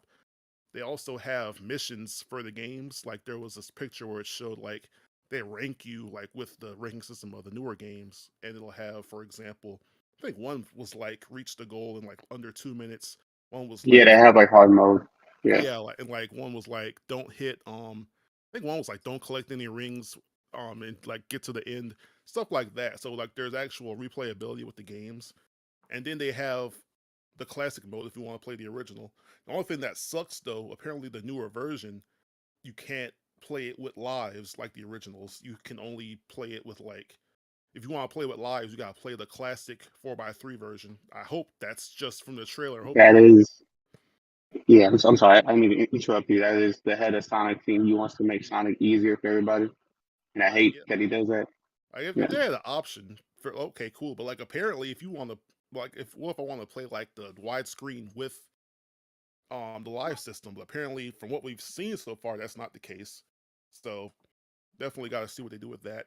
We also don't have like special clarification on if the original music for Sonic 3 and Knuckles will be in there, because for those of y'all that don't know, Michael Jackson actually made some of the music for Sonic 3, but the game came out around the same time he was dangling that baby over the balcony, so they ain't credited him in the game's credits. And because of that, and because of how he passed away now, that's why they have not re-released that game since like basically since he passed away. I feel like before that he was like sure whatever, but since he passed away, the state has been like nah. So I don't know if they're gonna have the original tracks or if they're gonna have like the beta tracks that he didn't make. We'll have to wait and see. From on what that. we heard about there, they said they were gonna put just more Sega Genesis songs in the game. That doesn't mean Sonic 3 like itself, or it could just be other Sega Genesis titles. Yeah, I was gonna say that. Mhm. I saw that Genesis DLC is only like extra music. Like it's not like saying which is misleading because they say classic, but it's not like. Yeah, that could be Spinball. That could be Mean Bean Machine. That could be 3D. Yeah, and they Who got knows what Spinball that music is? on there, according to like one of those screenshots. But I say that to say this collection's about to be fire. If you don't want to buy it because of that stupid ass chart, I don't blame you. But this about to be lit. I'm buying it. I got it pre-ordered on Steam already, and I already I own already this pre-ordered game. it on PS4. All right, Sonic is back, man. I need all Sonic is- diehard Sonic say this, fans. If Frontiers is a good game, this will be the best year Sonic has had since like the 90s. That's kind of sad, but at the same time, that's just the truth. I appreciate all you Sonic fans. I am now asking y'all to take y'all leave. I have heard enough of about Sonic Wait, but before for we this leave, Sunday. Is all the Sonic fans here that you truly think this is a good collection? I find no issue with it. It's not bad. Yeah, I Day think one. this is a good collection. I think especially. I think the collection is good. I think the way they handled it was not good. Yeah, that chart was stupid. But Yeah. as far as the game itself, the mission modes, the new animations, yeah, this is a great collection. Yeah, Sega's trying to dip their hand in DLC, and they started that with Forces. They try to make you pay for Super Sonic. Yeah. All right. I'm debating making a video called "Why Sonic Origins is Disappointing." Little follow up to my "Why Sonic." Sonic Forces is disappointing video, but a lot of this them is Sonic not fans online are going to damage control for it, so you might as well go ahead and. True. make a video to be a voice. Watch it, bro. Don't make Because as that. somebody that has been around in the 6th generation where they were dropping collections like Sonic Gems and Sonic Mega Collection, I don't know how anybody can look at those collections and then look at what we're getting right here and be like, yeah, this is cool. 4 games instead of like 8 or 10, whatever we were getting back in the day for the same price. Got my Mega Collection Plus. Okay, but are you really trying to play Sonic 2 from the Game Gear? Like, that's what I'm trying to. Why not? Nah, but it's cool to have it. Yeah, Sonic R, all those little games, those are fun to have. Sonic time has ran out. We're calling time. Hey, we need to read some of these super chats, BG. Yo, We're calling time. To actually buy this game and play them because, bro, you gotta stop this Sonic slander. You can't be saying there's no good Sonic games like that. That's just straight up cap. The Sonic time on Weapon Wheel has elapsed. Y'all had y'all spotlight. It's time to move on. We appreciate y'all. Jack, you could we could read those super chats. We love all of the Sonic fans. We love all of you. I love all of you from the bottom of my heart. I swear to God, I do. I'm definitely never buying a Sonic game though. Oh man. All right, got some super chats. We got Steady Flow. He says they were fixing all those Xbox 360s with the red rings for free shipping and handling to all customers, negating all those profits. Okay, we got Brutus04. He said, whatever happened to Grounded? Was hoping Smooth would know something. You know what's funny about that? I saw a video by who was that by? I think it was by Grinds My Gears Jazz. He was at PAX East, which is just going on, and the developers of Grounded was there, and they were talking about how Grounded is gonna have a final release coming up soon. Believe it or not, they was talking about like an Intel graphics card or some shit, but they was mentioning Grounded. So Grounded is gonna get a full release sometime soon, according to them. It's crazy how I know that, right? Gideon Inc. It says it's Tony special needs. He sounds like it. If you're talking about New Yokio, yes, he is. We got KW Fang. He says download Resistance for RPCS3. Revive the community, please. It has crossplay between PS3 users and RPCS3 emulator. God bless the PS1 developers. There you go. What a smiley face. Didn't know it had I am Mr. Wayne donated, but his message got deleted. I don't know what the message was, but you might have to resend it in a regular comment. We got same old 23. He said, BG, I love your slander for us. Shows how much you really love us. There you go. I absolutely love Sonic fans. Y'all are the greatest. All right, we got 2 more. We got Phil DVG. He says, I'm a Sonic fan and all, but for $40? Absolutely not. Okay. And lastly, we got Jazzy Jefferson, who's in here right now, but I don't know why he couldn't just say this. He says, some Sonic fans are I see why he didn't want to say it now. Some Sonic fans are the battered wives of gaming. Yes, y'all sir. didn't learn y'all lesson with Sonic Forces? Y'all hyped about not seeing gameplay for Sonic Frontiers when it releases this year?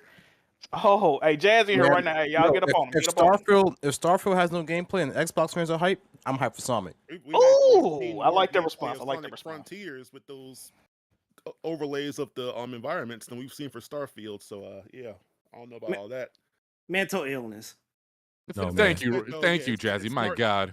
That's it though. It's smart to not be excited for Frontiers yet, because we still got to see that this could either be a Sonic Adventure or a Sonic 06. It's a wait and see. Hold on. Yeah, this is a track record thing as far as Sega, and I love Sega. They're one of my favorite developers. I love Sonic, but he's more missed than hit, unfortunately, and I have no faith in this project. They got to show me. They got a cool ass concept, but Sega does not give a damn about their quality assurance. Oh no, we got another Sonic super chat. It says Brian Lobo. How many classic Sonic collections does that make? I know there's one for the Saturn, the GameCube, the DS, PS2, 360, OG Xbox, and that PC, and now this. Anybody? They keep doing it. They have done like at least one every generation since. Hey man, for selling is selling, man. Tragic.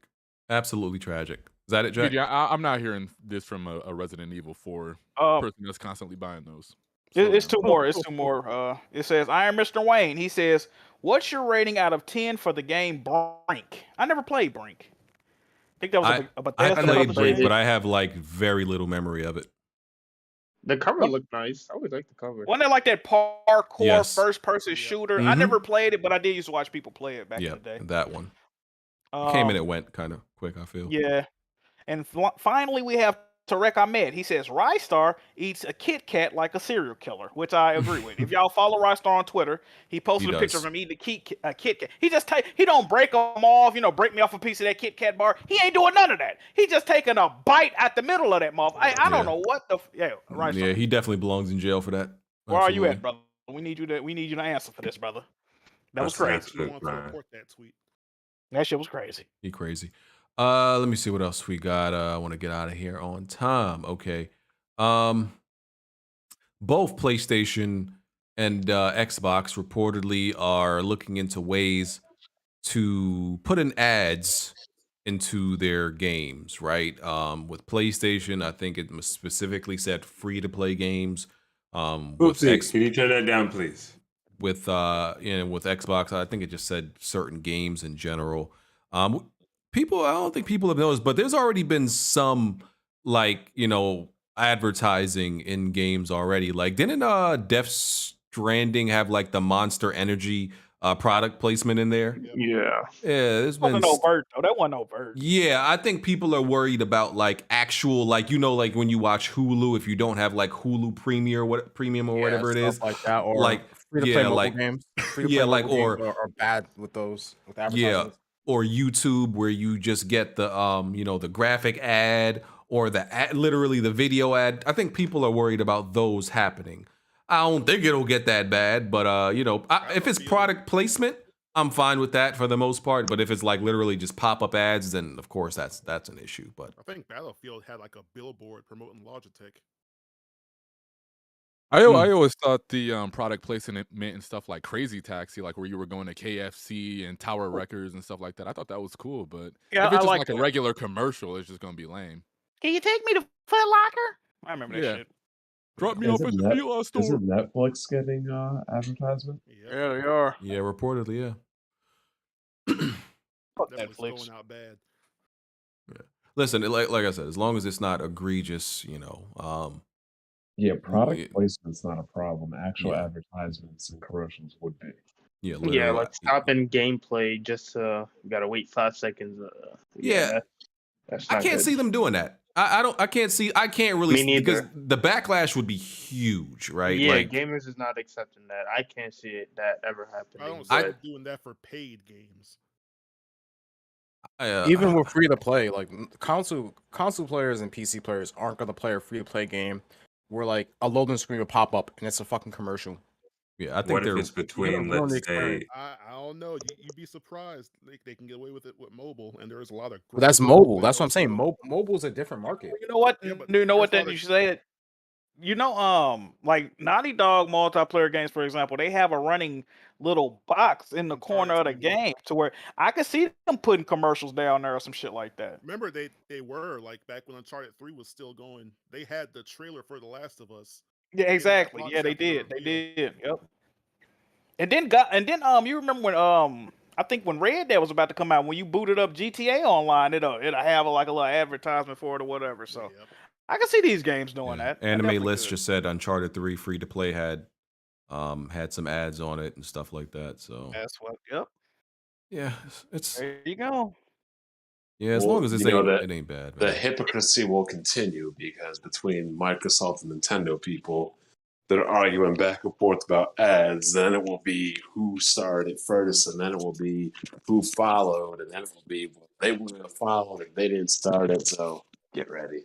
Microsoft and Nintendo fans. I meant Sony. Oh, okay. Yeah, we'll see what happens. Maybe it's not as bad as some people will think it is. All right, what else we got? Got the PlayStation Plus rollout dates in Asian markets, except Japan. It's going to be May 23rd. Japan is targeting June 1st. America is June 13th. Europe is June 22nd. And I think that's all that blog post was really about, unless I missed something. It's just rollout dates. Yeah, that was it. Okay. I feel like I do probably need to get in on the inaugural PS Now just to see what they got going on. But Cause you know they did. I mean, leaked that all the Siphon Filter games got rated by the ESRB for PS4 and PS5. So Yeah. we can only assume that those are going to be some of the launch titles on the new PS Now service. So. And it's sad they had the leak instead of them just putting the list on the blog. That's true. That should have been just in the announcement, right? You would think that, but who fucking knows? Yeah, that's weird. Yeah, not to bring it, to an Xbox at all, but is there any confirmation on these PS Now games having any kind of a refresh, like a No. resolution bump or anything? The only thing we heard. I would say, you said something, Robert? Oh, I was gonna. Apparently, the PS1 and 2 and PSP games will be upscaled and like have higher frame rate in some cases, but they said it'll vary game to game. So I won't like them Siphon Filter games on PS4. They might like render them at 1080p, and then on PS5 they might try 4K or something close. But then for some games, but then for some games they'll probably still be like the original frame rate. And if they put out a PS1 game that's still at like 240p, bro, they need to put trophies on them shits, bro. They probably won't, because I know they patented it for the PS2, but that's why they stopped, because they had to like do extra work for it. Apparently, that's what I'm saying. They need to do something. I mean, they need to do something, bro. Like, I don't see how you're gonna entice somebody to pay a premium price to play. The thing about it, not only are they old ass games, Sticks was saying, if they not up-res by way of even just the console itself, brute force them, who the fuck finna play these old ugly ass games for real? Like, you know what I'm saying? Horrible controls and shit. If the PS5 ain't running some of them games at least like 1080p, I'm going straight to Duck Station. That's a good emulator on PC, people. If this ends up being there they go, Jack. Oh, whoa, hey, Bobby, I'm rocking with you. What you doing, brother? What you doing? Hey, bro, I'm just saying. I'm saying if Sony starts slacking with the quality of how these games run, I'm gonna have to recommend Duck Station. Of course, if you already own the game, of course. If you've like, here you go. Yeah. But yeah. Now, Blandrew, I'm not like that. I only do that for games I actually own. Yeah, we all still have our original copies of Siphon Filter 1 for the PS1. Blandrew about to send you to the Shadow Realm. Hey, bro, I actually do have my PS1 copy of Siphon Filter still. No, I was just waiting for it when this whole PC stealing talk was about to, transpire. I mean, we might as well talk about that now, because people crying out. Nintendo fans already crying about the Steam Deck. Bond in the bathroom or something? Or? No, he's on his phone. Oh, well, he's on his phone also. Yo. Well, but what you got going on in there, Bond? Hey, huh? Shady, you got a problem? I'm just curious. Wow, this man shaving during the podcast. Blandrew, so they added the term Sendnudes to the bad words list on the Nintendo Switch. 2 questions. Is this censorship, and are you disappointed that you can't send that to nobody on Nintendo Switch now? I don't even know what this is about. To be honest, I didn't even know you can where these people are messaging each other at. I have no idea what's going on right now. I didn't hear about this, but I agree with them doing that, because if you remember on the 3DS, I forgot what it was called, but oh yeah, the Flip Note or whatever. Yeah, Flip Note. These dudes was getting little kids to send them. They were sending like dick pics of little kids on there. So like, it had to be done, man. I'm sorry. Bro, I agree with this Splatoon move. 2, there's like that social area where like people can show fan art. Bro, almost every time I looked into that, someone would have porn on it. I'm like, bro. Yeah, no, them niggas blocked on Nintendo. What happened to Social Reject Verse? Oh yeah, they putting creation on there too.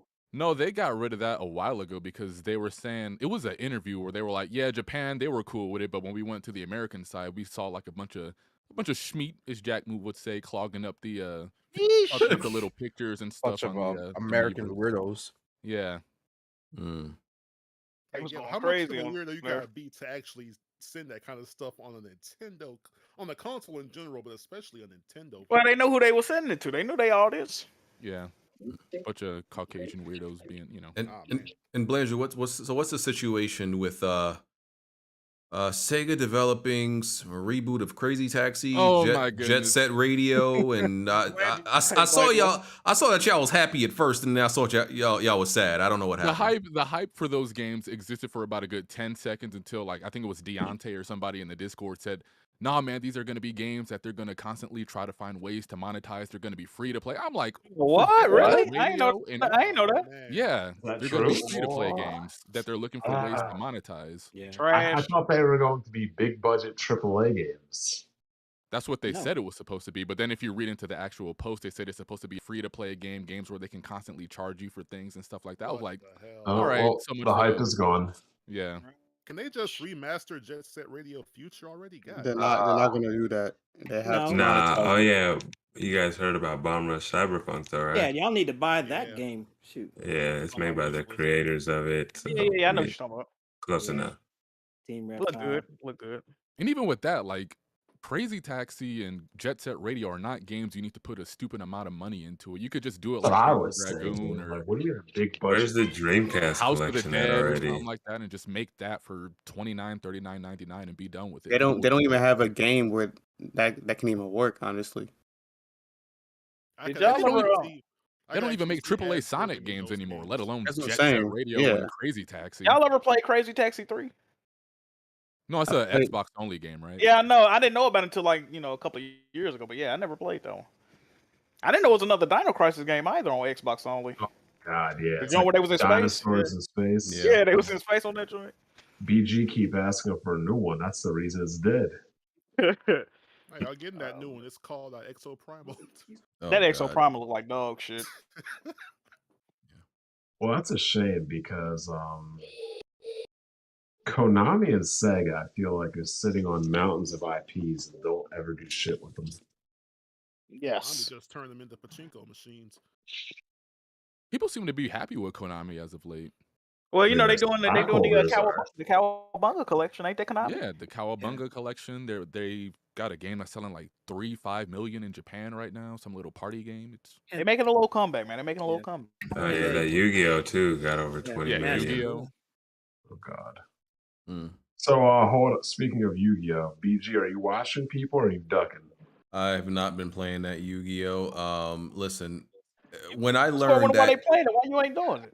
when I learned that Yu-Gi-Oh had turned into XYZ chromosomes and all this other shit, I was like, what? I was like, what is this? Like, what does that even mean? And now each Yu-Gi-Oh card, remember when Yu-Gi-Oh cards, like the average Yu-Gi-Oh card, it used to have explain what it does in like 2 sentences. Now you got to read a whole freaking paragraph. Every card is a paragraph, dog. Like what? Well, bro, I'm it's not the doing same. that. It's the same thing. Yu-Gi-Oh is so technical now. It's insane. It's the same thing for Magic the Gathering. I like play MTG like every couple months with friends. I'm like, I play one game, like, now I'm done. Like I'm out here reading a whole biblical documentary for like a card play.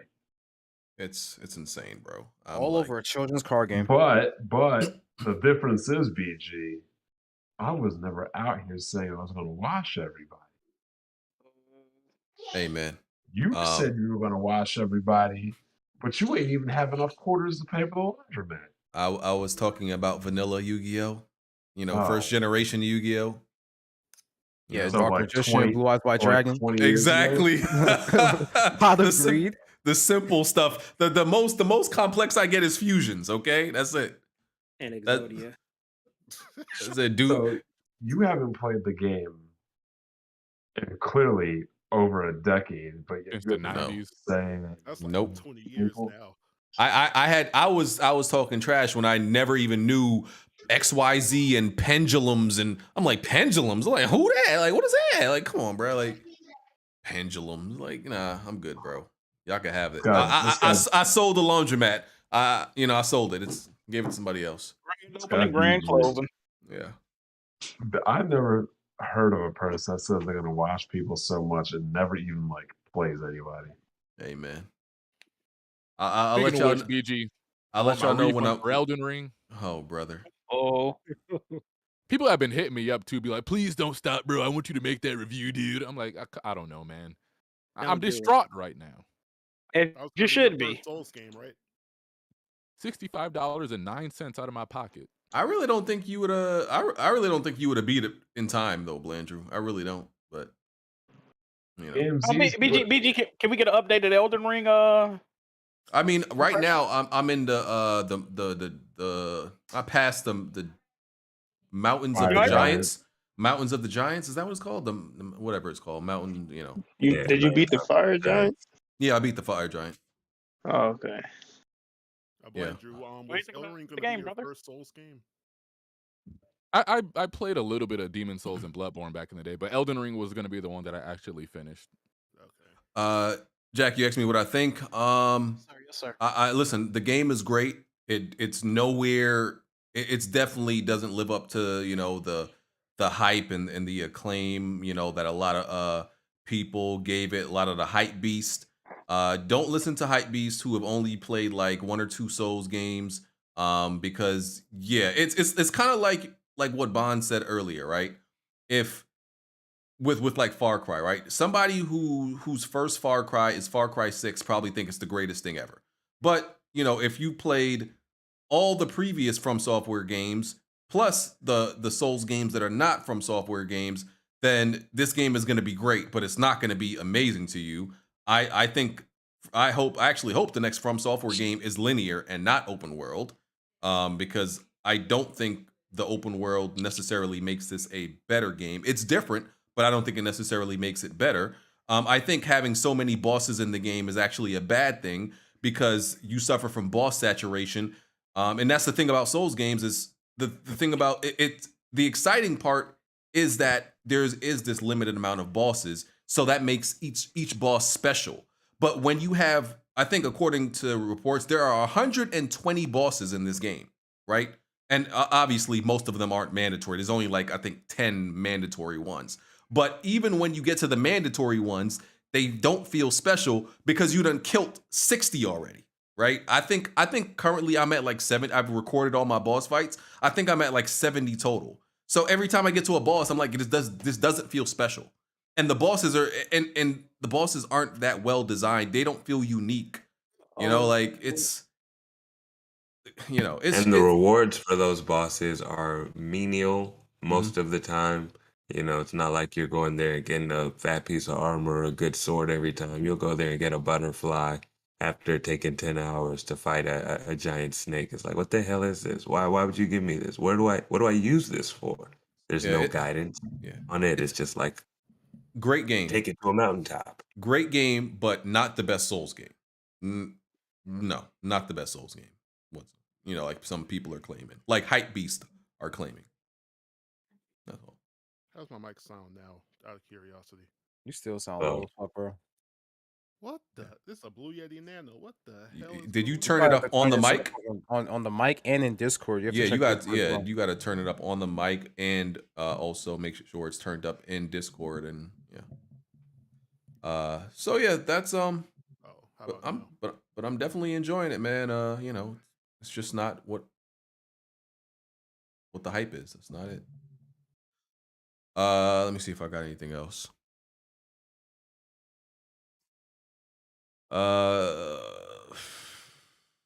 Babylon Falls, fell to 8 users. That's fire, right?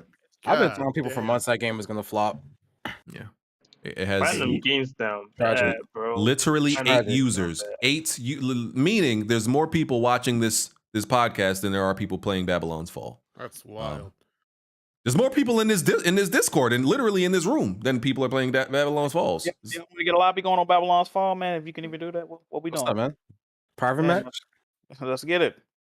Yeah, okay. I'm not trying to play that trash. Bring that game back to life. Yes, sir. Let's rejuvenate that thing. We could, if literally all of us got on right now, we would double the player count. They would be so thankful if they saw that. Like, oh my god, thanks for the outpouring. You know what's crazy? You ever seen those videos? You ever seen those videos of those guys? It's like, oh, I'm playing like Call of Duty 4 12 years later, right? They can still find the lobby. You're not going to be able to do that with Babylon's Fall. They're probably going to shut the servers down on that game next year. Months after release on Babylon's Fall. Great. You're not going to be able to do that with Halo either. Oh my god. No, brother. 10 years later, can't find a lobby. Tragic. Okay, last few things. Did you guys talk about David Jaffe yet or no? No, that's the second thing. Oh, okay. Y'all talking about that, bro? I don't want to, but because I don't want to talk about the DLC thing. The thing I was gonna talk about was like people acting like David Jaffe is a victim. That's the part that I don't know if that's what Blandrew was talking was I'm talking talking about both aspects, honestly. not I don't just want to talk the- about the DLC. They ran that thing into the ground. Like, it's a dumb conversation. Most games, in my opinion, most sequels are supposed to look like the previous game, unless it's a game that crosses a generation and is only made for that generation. Like, that's how it happens. Like, most games look like the previous game, just like a lot more detailed usually, but it still looks like the same game. That whole argument people were doing. Now you like, sound normal. Okay, I don't know what the heck's up with that, but that's the crazy thing about that whole argument. Because like, even though what Jaffe said, he was acting like ignorant to, like, I don't see how that was an insult or whatever. I do think saying the game is DLC is kind of insulting it. Not like it's absolutely terribly, an insult. not like terribly, but I see it as bad. But the crazy thing is, I agree with him that it looks like DLC because you can tell it's cross-gen. When you look at that trailer, it looks great, but it doesn't look drastically better than. Yeah, it God just of War looked like it was 2018. picking up right where it left That's off. that's the problem too, though, right, Von Red? Because I remember, I think I even said the God of War don't look like, yeah, the shit look. I think I might have said that about Horizon Forbidden West. Like, this shit low key look like visually speaking, right? I don't have a problem with him saying that. My problem is what you just said. The denial of the intent of the comment. He wasn't saying, you don't say something looks like DLC to praise something, okay? That's never been the case. And you saw what happened when somebody said, all right, Jaffe, since it's not a disrespectful comment, your career post God of War's been DLC. Great job. And he flew the fuck off. He was like, what the fuck did you say to me, motherfucker? Like, he was mad as hell. You know what's funny? He damaged control getting mad at that because he said that while he still disagrees, he knew what that guy meant with that comment. I'm like, bruh. And we know what he meant with his comment, so what's the difference? You know what I'm saying? Like, come on, bro. I think everyone on both sides were salty because, like, you can't lie. Jaffe kind of schooled what was that sick humor dude for trying to claim that everything he says about PlayStation games is cap. Like, yeah, I seen that. opinion. He Like, bodied him. Jaffe low key bodied that fucking panel. No, you know the problem with that, though? I wasn't in the panel. I didn't watch the whole thing. I know what Sick is talking about. I don't know if he conveyed this, but this is what David Jaffe does. He'll praise a PlayStation game or do a video praising and reviewing it, but he don't tell you. This is after months of him shitting on the game, sneak dissing the game, talking. He refused to play God of War 2018. He said, I'm finna make a Patreon. Actually, I already had a Patreon. He said, the only way I'll play this game, y'all hit my fucking Patreon, get them numbers up, then I'll stream God of War 2018. I don't want to stream it. I didn't know. That's what I'm know. But he did play. He live streamed it though. And you have to present that. Like, if you're gonna claim that, you have to present that shit. Because then you see what Jaffe did. Jaffe just did the complete opposite and just posted all the clips of him like praising the games. Exactly. So he could form a narrative around that. Exactly. No, he posted the results, like the aftermath of everything, basically. But there was a lot of lead up to like God of War. I definitely do remember him be like, I ain't playing this game. I'm not playing The Last of Us. I'm not playing God of War. I'm not playing this and that. But and then he ends up liking the games after he plays and be like, yeah, it's the greatest game Why of the did year. you want to play The Last of Us? Well, I think it's because he wasn't trying to play a stealth game or something. He said Jaffe cannot. He doesn't play like even the games he says he likes. He doesn't beat them. That's the thing. He samples most games, and this is not me like insult. He admits this. Like, he'll try out most games. And he'll be like, yeah, I'm still not gonna beat it. Like Days Gone, like when he was talking to the Days Gone developers, he was like, yeah, I really like your game. I'm not gonna beat it though. Like, he does, that's how he is, because the most games he feels are too long for him, or it's it's too much for him to handle in some way or another. It's funny you say that. He likes He also had complaints about Metroid, but he's loving it. I was about to say that. Yeah, he's been running through Elden Ring. Yeah, it's a little bit weird. Figure, right? Go figure. Yeah, he's been loving Elden Ring. It's a little bit weird, but yeah, my thing was like with Jaffe, and I didn't even watch. I saw the clip on Twitter, but I didn't watch any of the YouTube video. I'm gonna go watch it because it looked funny, and like my thing is like, listen, Jaffe, it's DLC. Calling something DLC is definitely an insult, but like, it's an insult to me that's stupid because, in my opinion, a game should look like the previous game, just with more detailed, with some visual improvements, but it still looks like the other game, right? And I was arguing with like Blessed Red and Smooth about this, right? I'm like, I don't know what y'all don't get. Like Gears 5 looks like Gears 4, and Blessed Red was telling me it doesn't. I'm like, what? I could literally put some Gears screenshots in front of you, right? And unless you play, if you didn't play the game, you would think it's from the same game. He's telling me no, Gears 5 looks better. No, I'm like, obviously it looks better. I think we're confusing something can look better but still look the same. To be fair, you get what I'm saying? Gears 4 maxed out still looks fucking beautiful. Like Gears 4 looks amazing. So Gears 5 not looking like drastically better, that kind of makes sense. Exactly, right? When you tell me something doesn't look the same, I'll give you an example, right? You can possibly confuse Gears 4 with Gears 5 at some screenshots, right? Even though Gears 5 looks better. But if I give you a God of War 1 screenshot and a God of War 2018 screenshot, it's literally impossible to confuse those because it's a whole different engine. It's a different graphic style. Everything is different. This is literally Gears 4 and Gears 5 is the same engine. It's the same, most of the same assets, but improved visual. It could be lighting, it could be textures, but it still looks the same. And that's what I don't think people are when you say something still looks the same, it can have better visuals and still look the same. That's why the whole it looks like DLC thing to me is a dumb conversation, because for the most part, most sequels do, and as they should.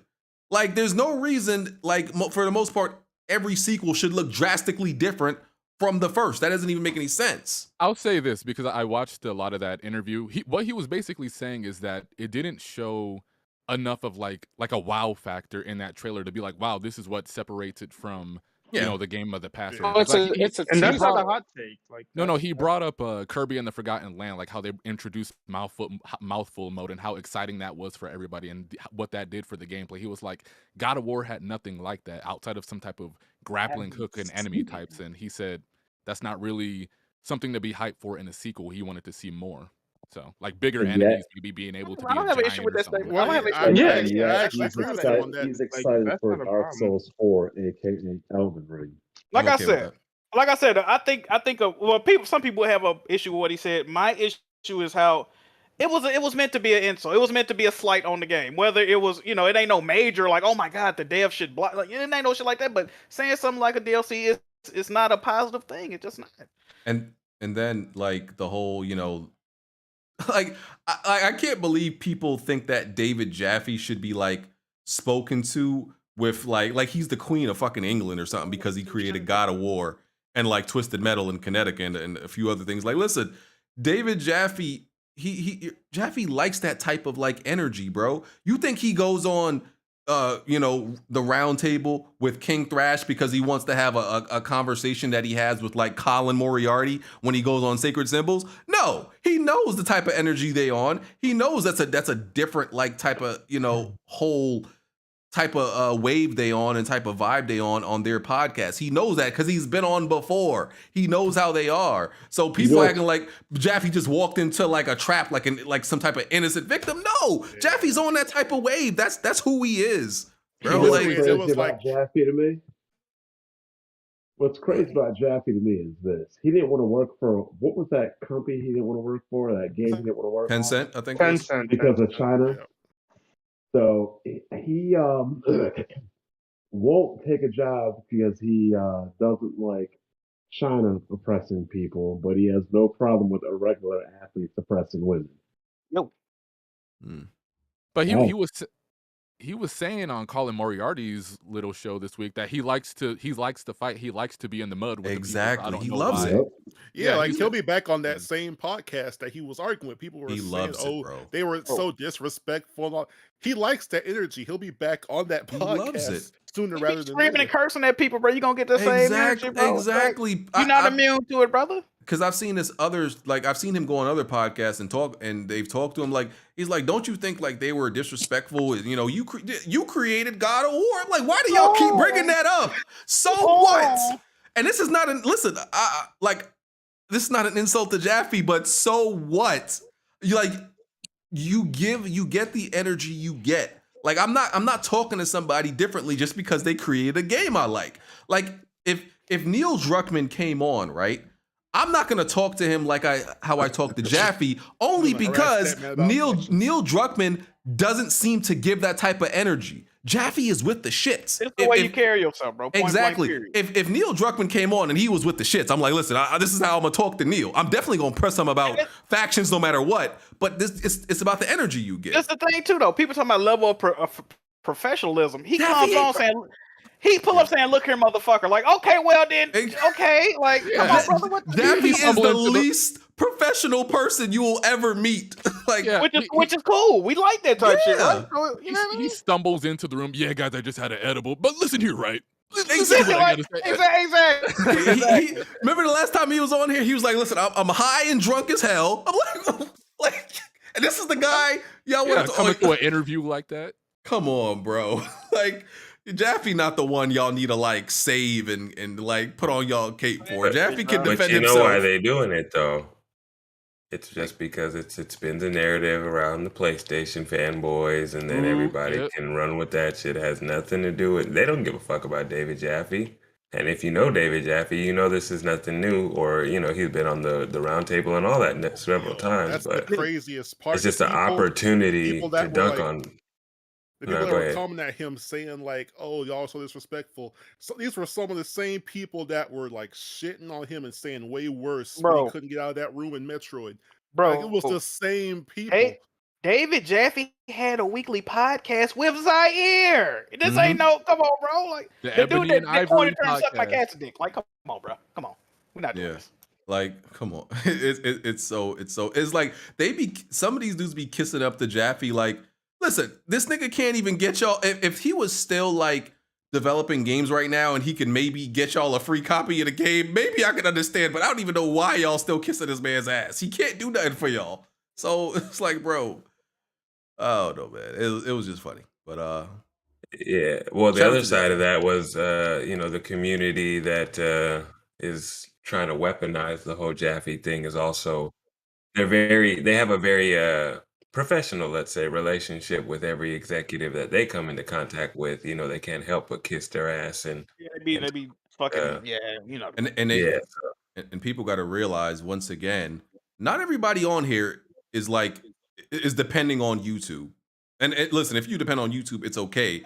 Then you have to be professional because your livelihood is dependent on this. But listen, like the rest of us, listen, I'm completely fine if YouTube doesn't do okay. I'm okay. I don't have to You know what depend this on being remind me of too, professional. though? You know this remind me, and some of y'all gonna identify this because y'all be in them Twitter spaces. Anytime somebody come in a Twitter space and either they have a European accent or they say they worked in games journalism, or you see how people switch up how they be acting, right? Yeah, they get on the mic. Yeah, man, that's crazy. I was talking about it on my podcast on this URL right here.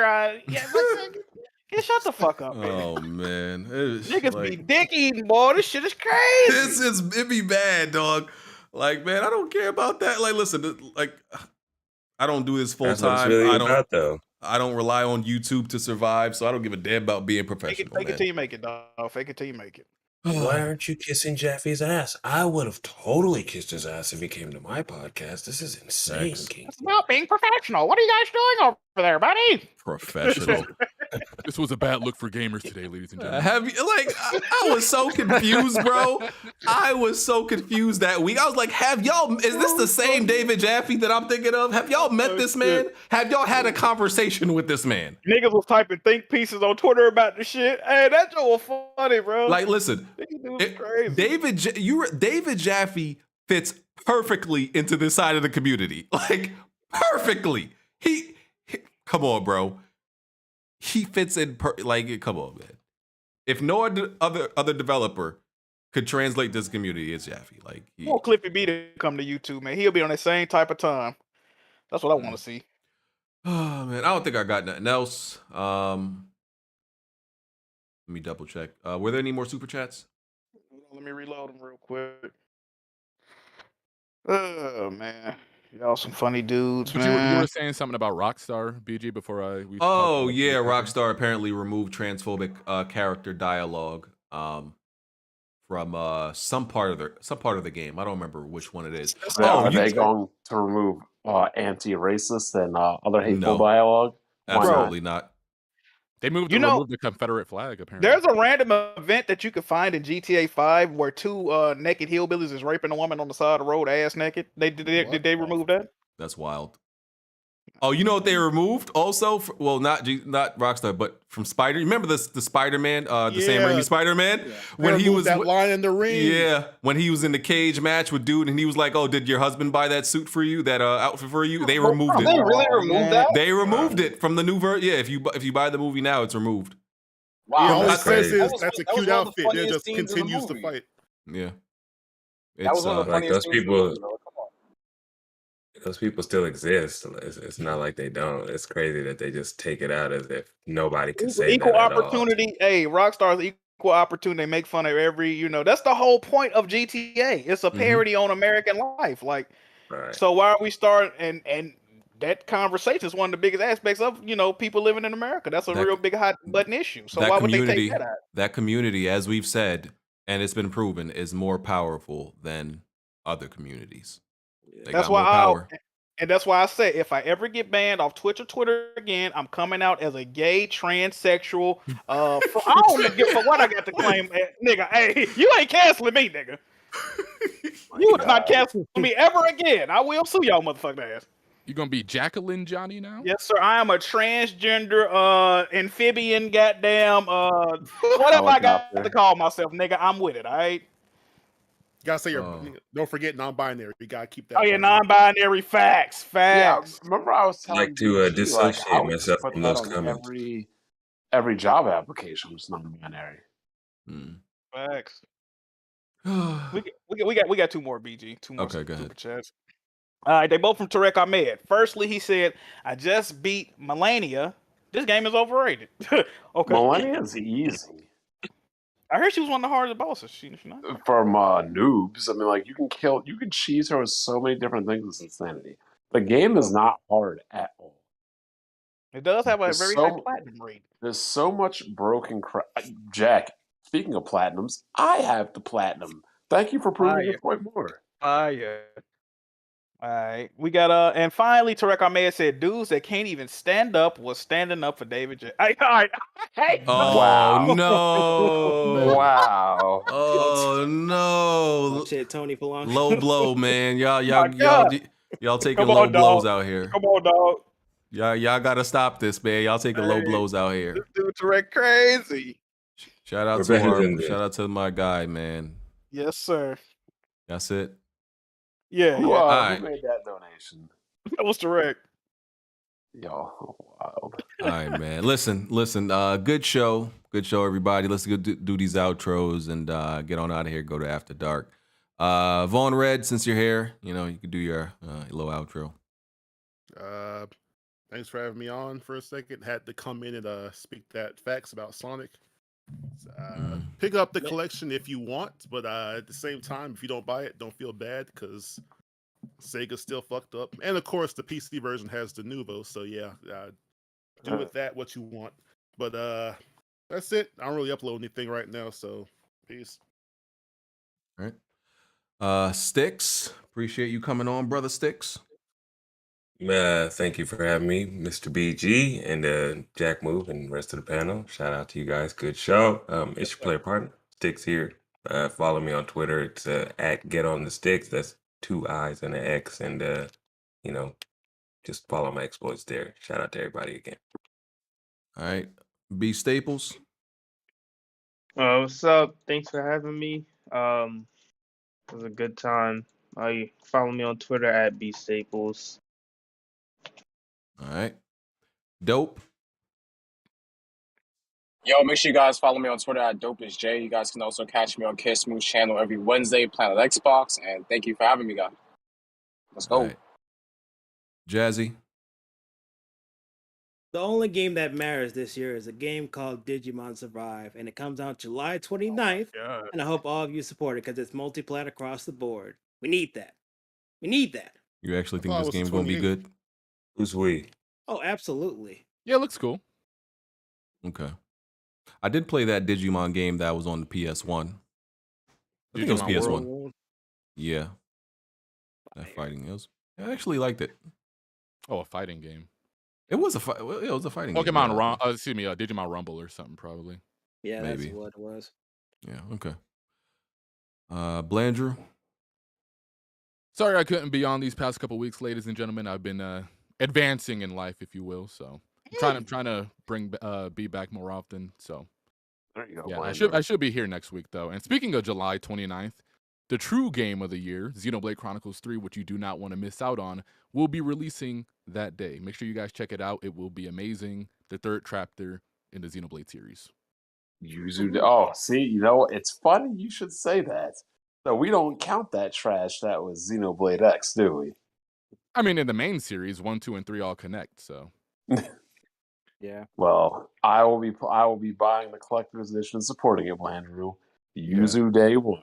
If I can find it in time, I'll buy 2 copies so you don't miss out on it. But just pay me like ASAP when you get it. I'll do the same. All right, thanks. I have the collector's editions from every other one. I might forget that.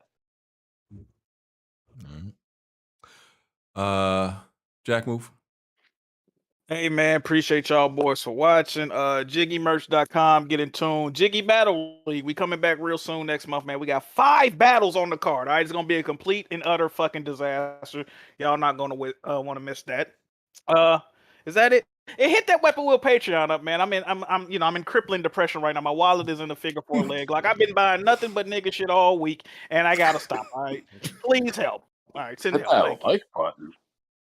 Yes, that's Hey, Jack, are you still doing like community members in the thing? Because as of recently, you've been doing like legit battles or. You know, I want to have a mix. The problem with that Blandrew is I want to have a mixture, but you know, these rap dudes, so see, oh man, what the fuck? You think this is a game, son? You know, they on that type time, so it's like, man. I'm trying to mix it though, man. Man, I would have smacked you. Oh, Shay, what the you mentioned penis in here, Shay? What the fuck is going on? I got it. You know, them niggas too serious. Can't be seen around here. Yeah, they too serious for their own good, man. But we gonna get it right. Okay. And Bond. After Dark should be fun tonight. We got a lot of talk. We got to talk about those Brooklyn bums, Cam Newton, God knows what other regular super chats. We got to talk about that. We got to put an end to that, man. Like, yeah, we got to that's getting out of control. Got to tame the I questions. think Baron's got a match coming up. He's about to be 0-50. We're about to do the reverse Goldberg, but good podcast. Social Reject season's ending, so get the games out of the way and get your ass in the gym. Yep. We got this, Jack. Yes, sir. All right. That's episode 319 wrapped up. We'll catch y'all next week if there's enough topics to talk about next week. We'll be here, man. Just tell them, BG. Hey, we'll see. It all depends on what happens this week. So y'all pray something actually happens or we won't be here, as Magic would say. All right. We out. Peace. Peace. Oh, man. A $12,000. No. What? Right. Plenty of tried and plenty of failed. You can run and hide, but you can't dodge what's in my weapon well. Name another pot that's big or small, I'm contesting it still. Name another spot or any section, I'm king of the hill. Name another squad that wanna test it, I'm beating them still.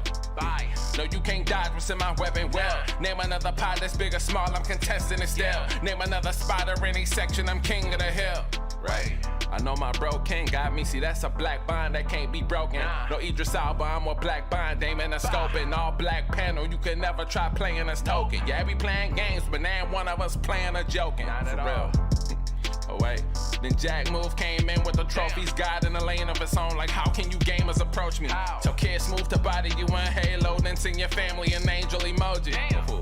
You should've known, dog, you ain't got enough Series X's. Blind got all the answers, no, you ain't gotta ask Siri questions. All the latest gaming news gotta be here to check it. Since 2015 and beyond, I'm just here to respect it. When you at the top of your tier, it's a blessing. From the bottom, so no way we appear to be desperate. This for anybody doubting, I'm clearing a message. And if you ever had a problem, I'm here to correct. Plenty have failed. You can run and hide, but you can't dodge what's in my weapon well. Name another pot that's big or small, I'm contesting it still. Name another spot or any section, I'm king of the hill. Name another squad that wanna test it, I'm beating them still. No, you can't dodge what's in my weapon well. Name another pot that's big or small, I'm contesting it still. Name another spot or any section, I'm king of the hill.